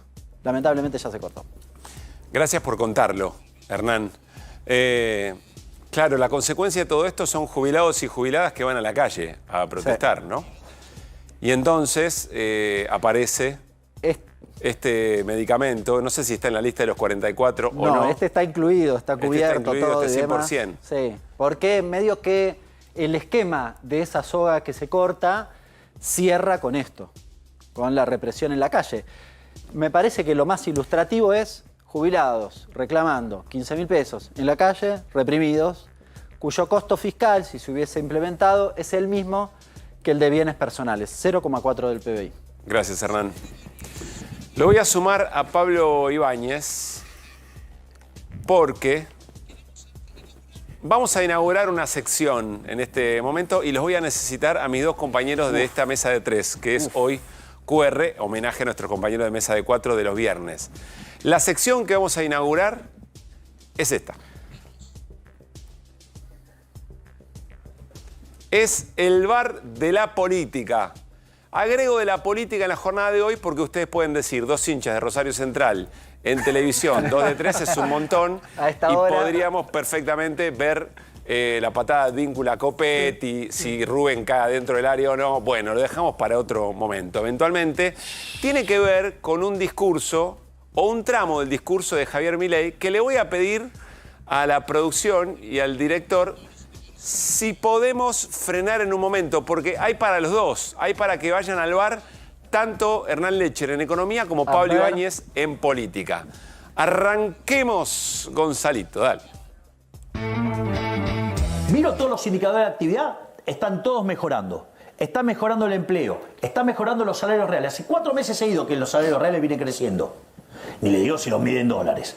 Entonces, viene bajando la inflación, viene bajando la inseguridad. ¿Sabe cómo va a estar de acá a 12 meses? ¿Cómo? Muchísimo mejor, porque vamos a tener más actividad, más empleo, mejores salarios reales, mejores jubilaciones, inflación más baja. Y Parámelo ahí, parámelo ahí, porque ahora después viene la parte política de Hernán. Esto es la entrevista que dio ayer a Canal Colega, quise decir, el presidente Javier Milei. Dame un bar de esto, Lecher. ¿Viste las cosas extraordinarias que van a ocurrir en el próximo tiempo? Viste que el bar es una raya así. Si te pasaste, offside, si no. O sea, tenés que tirar las líneas. Medio que está recontrapasado. Vos sabés que la línea la tira más o menos a ojo un ser humano, digamos, ¿no? Claro, pero viste, digo, porque no hay ni margen de discusión respecto de la raya. El empleo no está creciendo ni cerca. La inflación, respecto de esa raya, por ahora tampoco puede decir esto el gobierno. En el último mes le dio prácticamente lo mismo que el mes anterior. Es decir, viene hace 3 meses, para ser preciso, estancado en el orden del 3 y el 4%, y se estima que este mes, en realidad agosto, que ya terminó, va a dar más o menos igual. Con lo cual es difícil. Y los niveles de actividad en julio han mejorado de repente el patentamiento, pero no hay indicios de recuperación real. Muy lejos de la B corta. Me parece que el VAR lo deja en offside. ¿Le tirás el VAR entonces a esta definición de Milei? Crecimiento, no lo ves. Invisible. Dice 4 meses o 3 meses continuados de salarios que le ganaron a la inflación. Sí, yo diría empardados. A ver, ahí si querés... Bueno, entonces esa hacela. No. Esa se la podemos llegar... Privado registrado. Sí. Pero... Privado registrado. Sí. Si tomás empleo estatal, están 20 abajo. Si tomás el empleo no registrado, que el 50%, está 45 abajo. Efectivamente, en el empleo no registrado y en el público, en los últimos 4 meses es falso. Ahora, si lo tomás en el empleo registrado privado, es en los 4 meses... Pero cuando tomo desde el gobierno de Milei me queda menos 15. O sea que por más que le ganaste un poquito ahora, no recuperaste todo estás en menos 18, estás en menos 15. Ahí hay un bar que hace Milei que te hace... El gráfico te hace la marquita desde enero en adelante. Claro. No se va. ¿Dónde tiraste la línea? No se va al 10 de diciembre. ¿Dónde tiraste la línea? Espectacular. Porque el 12 de diciembre estuvo la devaluación que implicó el 25% Me encanta. de inflación. En la evolución de este segmento vamos a ver de dónde tiramos la línea. Muy bien. Bueno, sigamos adelante porque ahora... El referí encargado, Ibáñez es apellido de referí, te lo digo, es extraordinario para arrimar un montón de cosas. Va sobre lo político de esta segunda parte de lo que decía Milei. La casta política, ¿sabe por qué? ¿Por qué? Porque si nosotros logramos avanzar exitosamente en un espacio que agrupe, digamos, a la mejor parte de lo que fue Cambiemos o Juntos por el Cambio y la libertad avanza, le puedo asegurar que para ya el propio 2025 el populismo kirchnerista habrá sido historia. Bueno, de la utilización del populismo kirchnerista y su eficacia si querés lo charlamos en otro momento, pero Milei parece haber incorporado la idea. Sí. Le cuesta, va pensando mucho lo que dice de incorporar Juntos por el Cambio. Estaba pensando Juntos por el Cambio, estaba pensando que la parte buena de Juntos por el Cambio, que hay que ver, digamos, cómo pasa la zaranda para ver qué queda adentro y qué no queda adentro. Zaranda es una palabra extraordinaria. Y hace una ecuación, me parece, voluntariosa, donde sí hay que buscar el dato de que efectivamente, y ya lo hablamos hace mucho tiempo, él en el fondo cree que tiene que fusionarse electoralmente para ir a un buen resultado electoral el 2025, algo que no quieren ni Karina Milei ni Santiago Caputo, no en esas condiciones, porque un poco más puristas empiezan a decir, y ahí hay que detenerse en ese detalle, Juntos por el Cambio, pasa todo el filtro de la antigrieta que quiere justamente imponer Javier Milei. De hecho, cuando veamos el tema del veto, todo el radicalismo de diputados, absolutamente todo, está acompañando por eso la medida para reforzar. Es hermoso cómo le costó encontrar la frase para no herir ninguna susceptibilidad, pero al mismo tiempo decir, estamos pensando en cómo estamos trabajando en esa variable. Habrá que ver si la alcanza, habrá que ver si logra algo que también es todo un dilema, si logra tener estructuras en todas las provincias, porque es un fenómeno que se da conjunto por el cambio, que tiene una situación de debilidad ante los gobernadores, a los que va a negociar, porque también este proceso de ir achando a los propios referentes, como ocurrió con Arrieta, como ocurrió con Paltroni, muchas veces hace que los libertarios se queden sin referentes a nivel local para competir. Gracias, Ibáñez, gracias, Lecher. Segmento inaugurado, Bar, el bar de la política en QR. Nos vamos a ir a la tanda y al regresar tanto habló el presidente de la casta que dijimos hagamos un club de la casta para esta noche de lunes. Vienen docentes de la provincia de Neuquén. En un ratito compartimos a ver qué es lo que está pasando. Insisto, está muy fresco lo que está ocurriendo en Entre Ríos. Veremos qué es lo que pasa en la provincia de Neuquén. Tanda y estamos.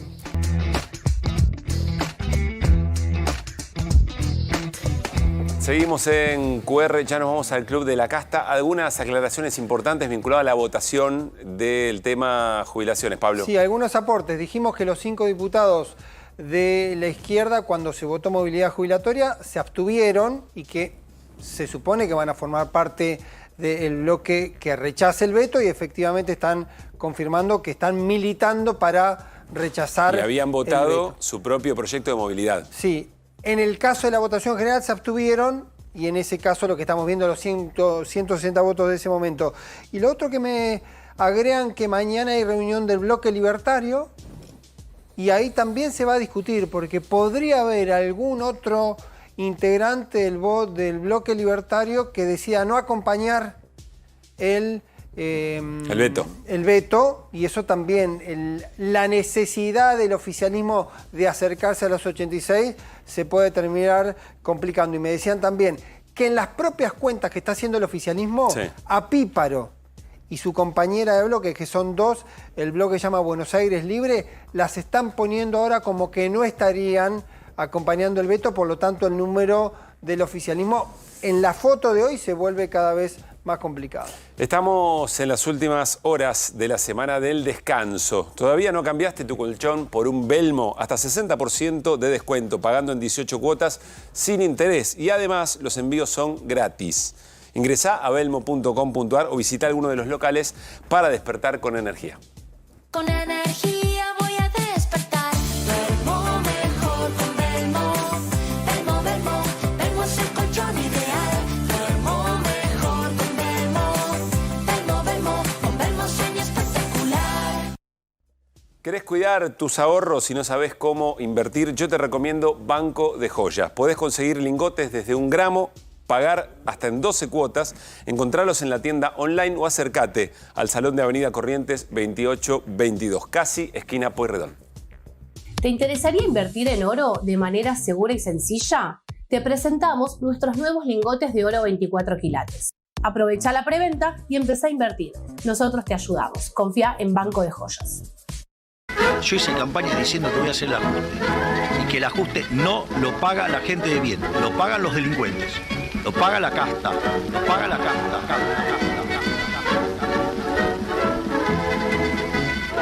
Bien, arrancamos el Club de la Casta, homenaje a nuestros amigos y amigas de San Martín en el himno de hoy. Bueno, como les decíamos, tenemos Club de la Casta vinculado a la educación. Fundado en 2023, por supuesto, número de socia 41.296.114. Nos referimos a Angélica Lagunas, que es la secretaria general de ATEN, de la Asociación de Trabajadores de la Educación de la provincia de Neuquén, y está acompañada además por Angélica Cano, que es la secretaria de prensa del gremio. Muy rápido nos vamos a saludarlas. ¿Cómo están? Muy buenas noches, gracias por estar aquí. Gracias a ustedes por el espacio. ¿Se imaginaban en el comienzo del gobierno de Milei que iban a ser parte de la casta que se iba a ajustar? Sí, no tenían dudas, ya me imaginé. No teníamos dudas, lo dijimos desde un principio, la casta iban a ser los jubilados, las jubiladas, los trabajadores, la casta iba a ser la escuela pública, la casta iba a ser la salud pública y efectivamente los trabajadores en general que han perdido sus puestos de trabajo. Yo recién te escuchaba a vos decir que en Neuquén los docentes la están pasando muy mal y quería decirte que en Neuquén las estamos pasando muy mal, que en Santa Fe la están pasando muy mal, que en Entre Ríos la están pasando muy mal, que los compañeros de Río Negro que acaban de votar y darle media sanción a la ley de esencialidad de la educación la están pasando muy mal. ¿Qué quiero decir? La docencia en todo el país la está pasando muy mal, porque hay una política del gobierno nacional de atacar la escuela pública, de convertirla en un servicio se compra y se vende. Cuando algo se compra y se vende, se ha transformado en una mercancía y efectivamente se va a avanzar rápidamente en la mercantilización y en la privatización de la escuela pública.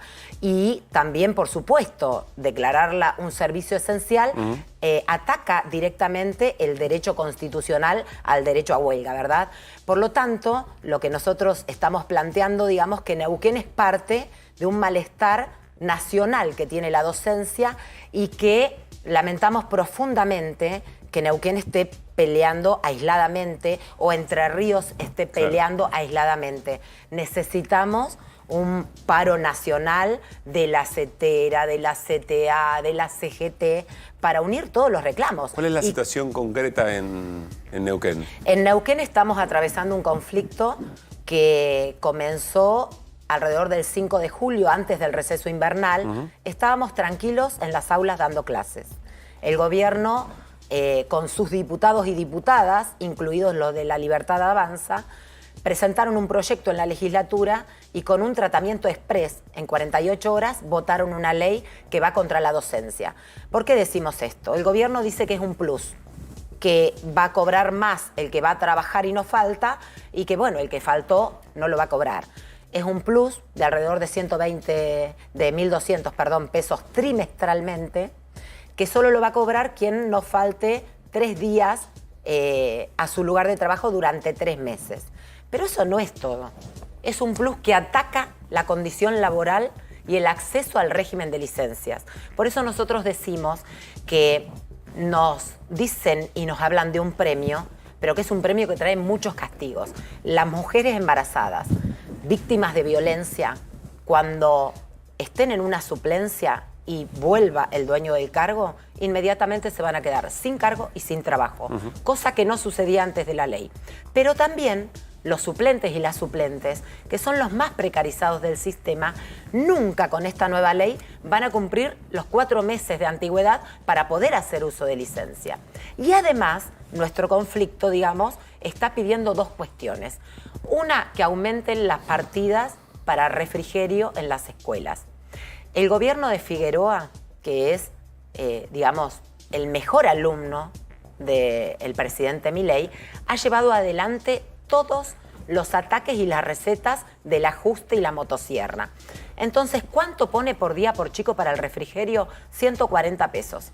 ¿Sabés qué alcanzamos a comprar con eso? Un chupetín.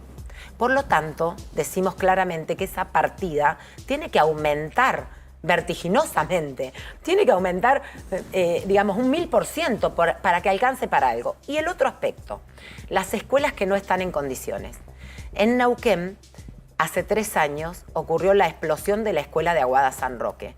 Esa explosión se llevó la vida de Mónica, de Mariano y de Nicolás. Hoy estamos asistiendo al juicio de ese triple crimen laboral. ¿Sabés lo que hizo el gobierno después de abandonar las escuelas? A todos los funcionarios del Consejo los sobrelleyó, y la justicia, ¿verdad? Y solo dejaron a unos empresarios y algunos funcionarios de obras públicas. Quedan todos impunes y nosotros perdimos 3 vidas. Entonces, pedir escuelas seguras es pedir, en primer lugar, juicio para nuestros compañeros, pero es pedir que dejen de explotarnos las escuelas en la cara. Y para eso hay que poner plata. El gobierno la tiene. Hay 270.000 millones de pesos de superávit en el primer semestre de todo el año. Entonces, a ver, son muchos datos, Angélica. Sí. Le pregunto a Angélica Cano también, pero son muchos datos importantes porque nos das en muy poco tiempo una radiografía de lo que está pasando con la docencia en Neuquén. ¿Cuánto está ganando un docente o una docente que recién ingresa a trabajar? 650.000 pesos por mes, que quiero hacer una aclaración, porque quizás si uno compara los sueldos del país, que no es el más alto, aunque el gobernador se encarga de decirlo todo el tiempo, sabe que es mentira, pero lo repite y lo repite, nosotros tenemos que comparar siempre el sueldo con la capacidad de compra. No es lo mismo 650.000 pesos en Misiones, en Entre Ríos, que en Neuquén. Neuquén es la provincia de la desigualdad. Ustedes siempre hablan de economía, hablan de vaca muerta. En Neuquén está vaca muerta, hay millones y millones de dólares, las empresas, las multinacionales, y después están los trabajadores que la pasan muy mal. En Neuquén, para sumar un dato más, de cada 2 niños, 1 es pobre. Entonces, una docente que gana 650.000 pesos por mes, pero paga 400.000, por ejemplo, de alquiler, o paga la carne carísima, o los medicamentos, o sea, todo es caro. Todo, la luz, bueno, los tarifazos, es un fenómeno de todo el país, pero particularmente en las zonas petroleras de Neuquén, Comodoro, alcanza mucho menos el salario.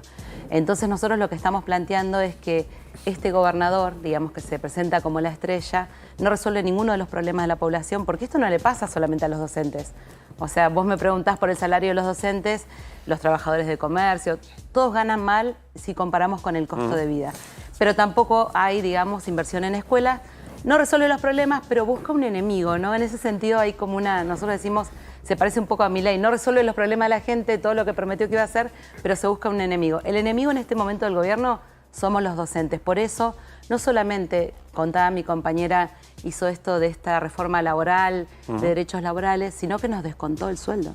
Imagínate que hay compañeras que le vinieron 400.000 pesos. En el marco de la lucha. En el marco de la claro, 400.000 pesos de descuento. Pablo Ibáñez tiene pregunta. Sí, Pablo. A veces me encuentro con la situación de que con los docentes hay cierto malestar acumulado porque la familia tiene que llevar a los chicos al colegio y por ahí hay paro y se complica y demás. Y hay muchas veces un planteo que se repite de mucha licencia, faltan mucho, la famosa frase de trabajan 4 horas y cobran 3 meses de vacaciones, sueldos de alguien similares a alguien que trabaja 8 horas. ¿Qué pasa ahí? ¿Se cuenta mal? ¿Aprovechan cierto malestar que puede haber en algunos sectores? ¿Qué se puede explicar de eso? ¿Cuánto de eso, cuánto de eso es, no sé si real, cuánto de eso pasa efectivamente? Sí, nosotros hemos sido claros en la provincia del Neuquén y también en los medios que hemos hecho hoy aquí. El ausentismo existe. Nosotros no lo negamos. Y es alto y es preocupante. ¿Y por qué existe? Tiene que ver con las condiciones laborales. Cualquier maestra en Neuquén, en Entre Ríos, en Buenos Aires, en cualquier lugar que tenga que trabajar doble turno para llegar a la segunda semana del mes, está claro que con las condiciones que hoy tienen las escuelas, con grados superpoblados, con toda la problemática social que hay, porque las maestras tenemos que hacer de todo, ¿verdad? Comprarle zapatillas a nuestros chicos cuando los padres no la pueden comprar, armar canastas de alimento porque se quedaron sin trabajo, ayudar a las familias a hacer denuncias en la justicia. O sea, un trabajo que cada vez cuesta más llevarlo adelante y que pesa mucho en lo corporal, pero claro está, psíquicamente. Entonces, esa condición laboral de correr atrás de un doble turno para llegar a la segunda semana del mes o de tener 36 horas, está claro que el salario no alcanza. Entonces, si el gobierno quiere tener una herramienta para resolver el problema del ausentismo, nosotros se la decimos con claridad. En la provincia de la Vaca Muerta hay plata para que un docente gane con un cargo igual al costo de la canasta familiar y el ausentismo se va a disminuir a su mínima expresión. Entonces los problemas hay que solucionarlos analizando cuáles son las raíces de los mismos. Y las familias, es verdad que nadie aplaude que estemos hace 20 días en este conflicto con medidas de fuerza. Pero las familias también han identificado que el responsable de esta situación es el gobierno. Bueno, en Entre Ríos hay una situación conmovedora realmente. Muy ¿no? buena. Las familias no enviando pibes y pibas a la escuela, reconociendo que era legítimo el planteo de los y las docentes. En Neuquén las familias ponen carteles en las puertas de las escuelas diciendo, señor gobernador, arregle el conflicto.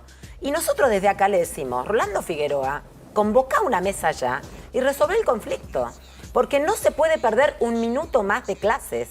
Porque no se puede perder un solo día más de clases. Y para eso hay que centrar a la ministra, hay que sentarla en una mesa. No trabajó durante los 6 primeros meses, no arregló las escuelas.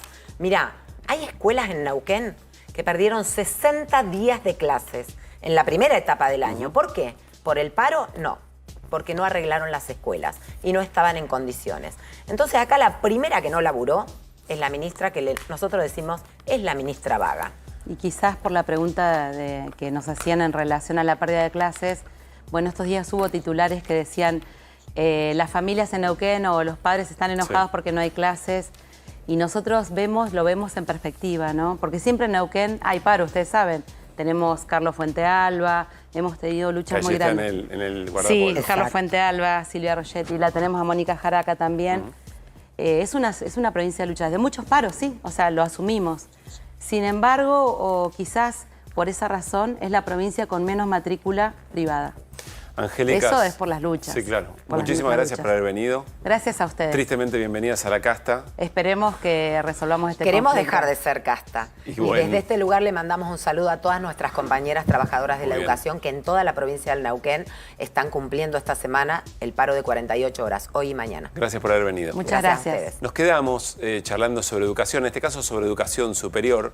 Hoy se dio una situación muy preocupante en la Universidad Nacional Madre de Plaza de Mayo porque amaneció con un vallado policial, una persiana que no levantaba, que no funcionaba, vallado policial, algunas personas adentro, inclusive su rectora, Cristina Camaño, que en un momento determinado logró encontrar a alguien para negociar y fíjense desde dónde habla, desde atrás del cordón policial hacia quienes estaban en la calle y se habían acercado a la Universidad Nacional. Insisto, las fuerzas de seguridad tienen prohibido, no tienen nada que hacer en ninguna universidad nacional decidida por el Congreso Nacional, y esto pasaba. Tratemos ahora de calmar los ánimos, no tutear y de esa manera ver que la policía me están prometiendo acá, jefe de la federal, que ellos se van a ir. Pero que nosotros también bajemos un minuto. Sabemos que están avasallando la autonomía universitaria, sabemos que esto no tendría que haber pasado, sabemos que la cautelar salió a favor mío, y sabemos un montón de cosas. Pero en este momento lo que necesitamos es que la policía se pueda retirar tranquilamente y nosotros, una vez que esto esté bien asegurado de que no se va a venir abajo, puedan los que quieran ingresar a la universidad. ¿Podrá ser? Sí. Bueno. Para atrás, compañeros. Para atrás.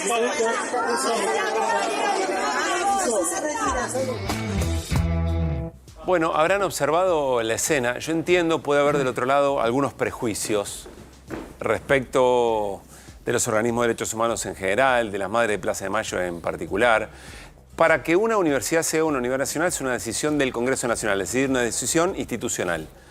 Cuando una universidad es nacional, tiene que elegir sus autoridades, como lo hace en la asamblea universitaria, como cualquier universidad, como toda universidad.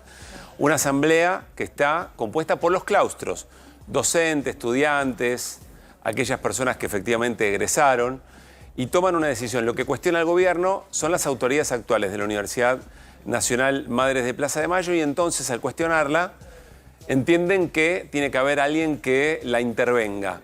En ese tironeo está desde hace bastante tiempo y además no se pagan salarios, es decir, se está tratando de ahogar económicamente a esta universidad. Hoy se amaneció con las fuerzas de seguridad que no tienen, insisto, nada que hacer en una universidad nacional y en ese sentido la preocupación.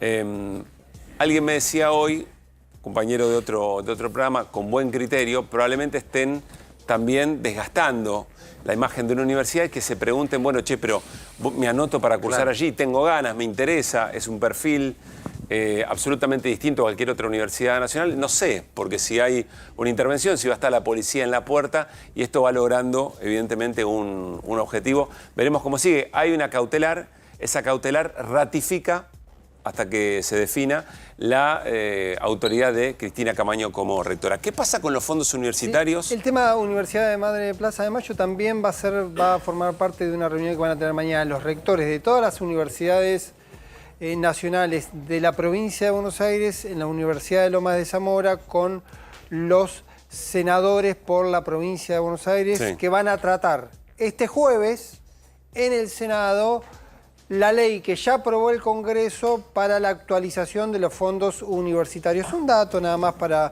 decir, a veces cuando miramos los números, si comparás inflación noviembre-julio, Sí. que tenés el orden del 134%, la recomposición salarial para los trabajadores, docentes y no docentes universitarios fue del orden del 57%. Ahora, es interesante este gráfico. Estaba mirando y aplicándole, ¿saben qué? El VAR. Si mirás en el VAR, en los últimos 5 meses... Les gustó la idea. Claro, pues en los últimos 5 meses en 3 le ganó. Ahora, fíjate al inicio. Comparado. Salió 0 contra 25,5. Claro. 0 contra 26. Claro, no lo va a recuperar nunca. ¿Se 40 entiende? claro, Esta es la lógica del VAR. 46.1 de los primeros meses de enero y O febrero. sea, ¿dónde trazás la línea? No tuvo Devolveme el cuadro si podés. Compará, está de arriba hacia abajo los meses, Sí. rojo es inflación, azul es recomposición salarial. O Los sea, dos si primeros tirás meses, la 20, línea del VAR en marzo, Claro. claro, te da Y para casi arriba. que te puede dar hasta positivo. Si haces los últimos 3 meses, casi que O salís sea, a yo festejar. podría decir, yo gobierno Sí. podría... ¿Cómo? En Casi los que si últimos- los últimos 3 meses salís a festejar, decir, pero ya Claro. quiero ser... Claro, yo digo, yo soy Claro. gobierno y te digo, mirá, en los últimos 4 o 5 meses se recompuso el salario. Bueno, ¿Qué me venís a decir? En la acumulación, Claro. el acumulado noviembre-julio, tenés 134 de inflación, 57 de recomposición salarial. Por eso se van a movilizar el día jueves, con la expectativa, aparentemente, mismo día están del los tratamiento votos en el... para la aprobación de la ley, pero hay que seguir otro dato. Como se está anunciado ya desde el gobierno que va a haber un veto, y habrá que ver también cómo es la deriva con el veto jubilatorio, si efectivamente el gobierno llega a este veto, ya se está hablando de una movilización nacional a lo largo de septiembre, anticipándose a un eventual veto, o para repudiar un potencial veto del presidente de la Pablo, Nación. ¿esto se votó en diputados? No en Senado todavía. Se votó en diputados y se aprueba el jueves, ¿Y si en llega a haber sesión, diputados en el por Senado. cuánto se votó? No, en diputados se aprobó con un número amplio, pero sin llegar a los 2 tercios. O sea, pensando en la posibilidad de que si lo veta, lo vuelva a tomar el Congreso, ¿no? Con esa lógica. una Pero línea de todas más. maneras, ahí voy, Pablo, tenemos un minuto más. La política no es una ciencia exacta. Es decir, No. el Congreso que te dio una media... o diputado o el Congreso que te dio los votos para convertirlo en ley, ese número, antes de que vuelva, si hay un veto y vuelve a ser ratificado, en el medio tenés política. Por en el medio supuesto. tenés temperatura, podés tener calle. Por eso te digo la movilización. Claro. No hay que perder de vista que si hubo una movilización especialmente masiva, fue Por este la tema. que tuvo que ver 23 de con abril. los fondos universitarios, y ahí sí empieza a jugar. Paradójicamente, estas cosas que tiene a veces la administración de los climas sociales, el impacto sobre los jubilados es monumental, y la movilización de jubilados, porque el sector está desmovilizado, por lo que sea, Sí. suele ser muy acotado. Con el tema universitario hubo una movilización muy importante. Perdón. Yo te quiero recordar que el hecho que significó un antes y un después para el gobierno de Mauricio Macri, diciembre del 17, fue una reforma jubilatoria. Sí, quiero decir que no Después de fue haber una ganado la movilización. elección. Digo que Correcto. no fue la movilización de los jubilados, a eso me refiero. Que parece que un sector muy afectado en este momento por el recorte a veces suele tener un impacto, porque hay una famosa frase que dice que en todas las familias hay un jubilado. El impacto social es muy importante en cuanto al malestar. ¿Sabés el dato que me decía alguien el otro día? Macri, cuando tiene el conflicto de la reforma jubilatoria en el 2017, diciembre del 2017, después de haber ganado una elección con el 42% a nivel nacional, perdió 8 puntos que pasaron de negatividad enteramente, de positividad enteramente a negativo para dimensionar el impacto de ese segmento. No fuimos, hicimos QR con Pablo Ibáñez y Hernán Lecher, se viene Babi Echecopar, les encantó el bar, llegó para quedarse. Y después hay que hacer un bar con Belarga. Babi Echecopar, a continuación en A24 para hacer Basta Babi, nos vamos como llegamos con la voz del día, pasen bien.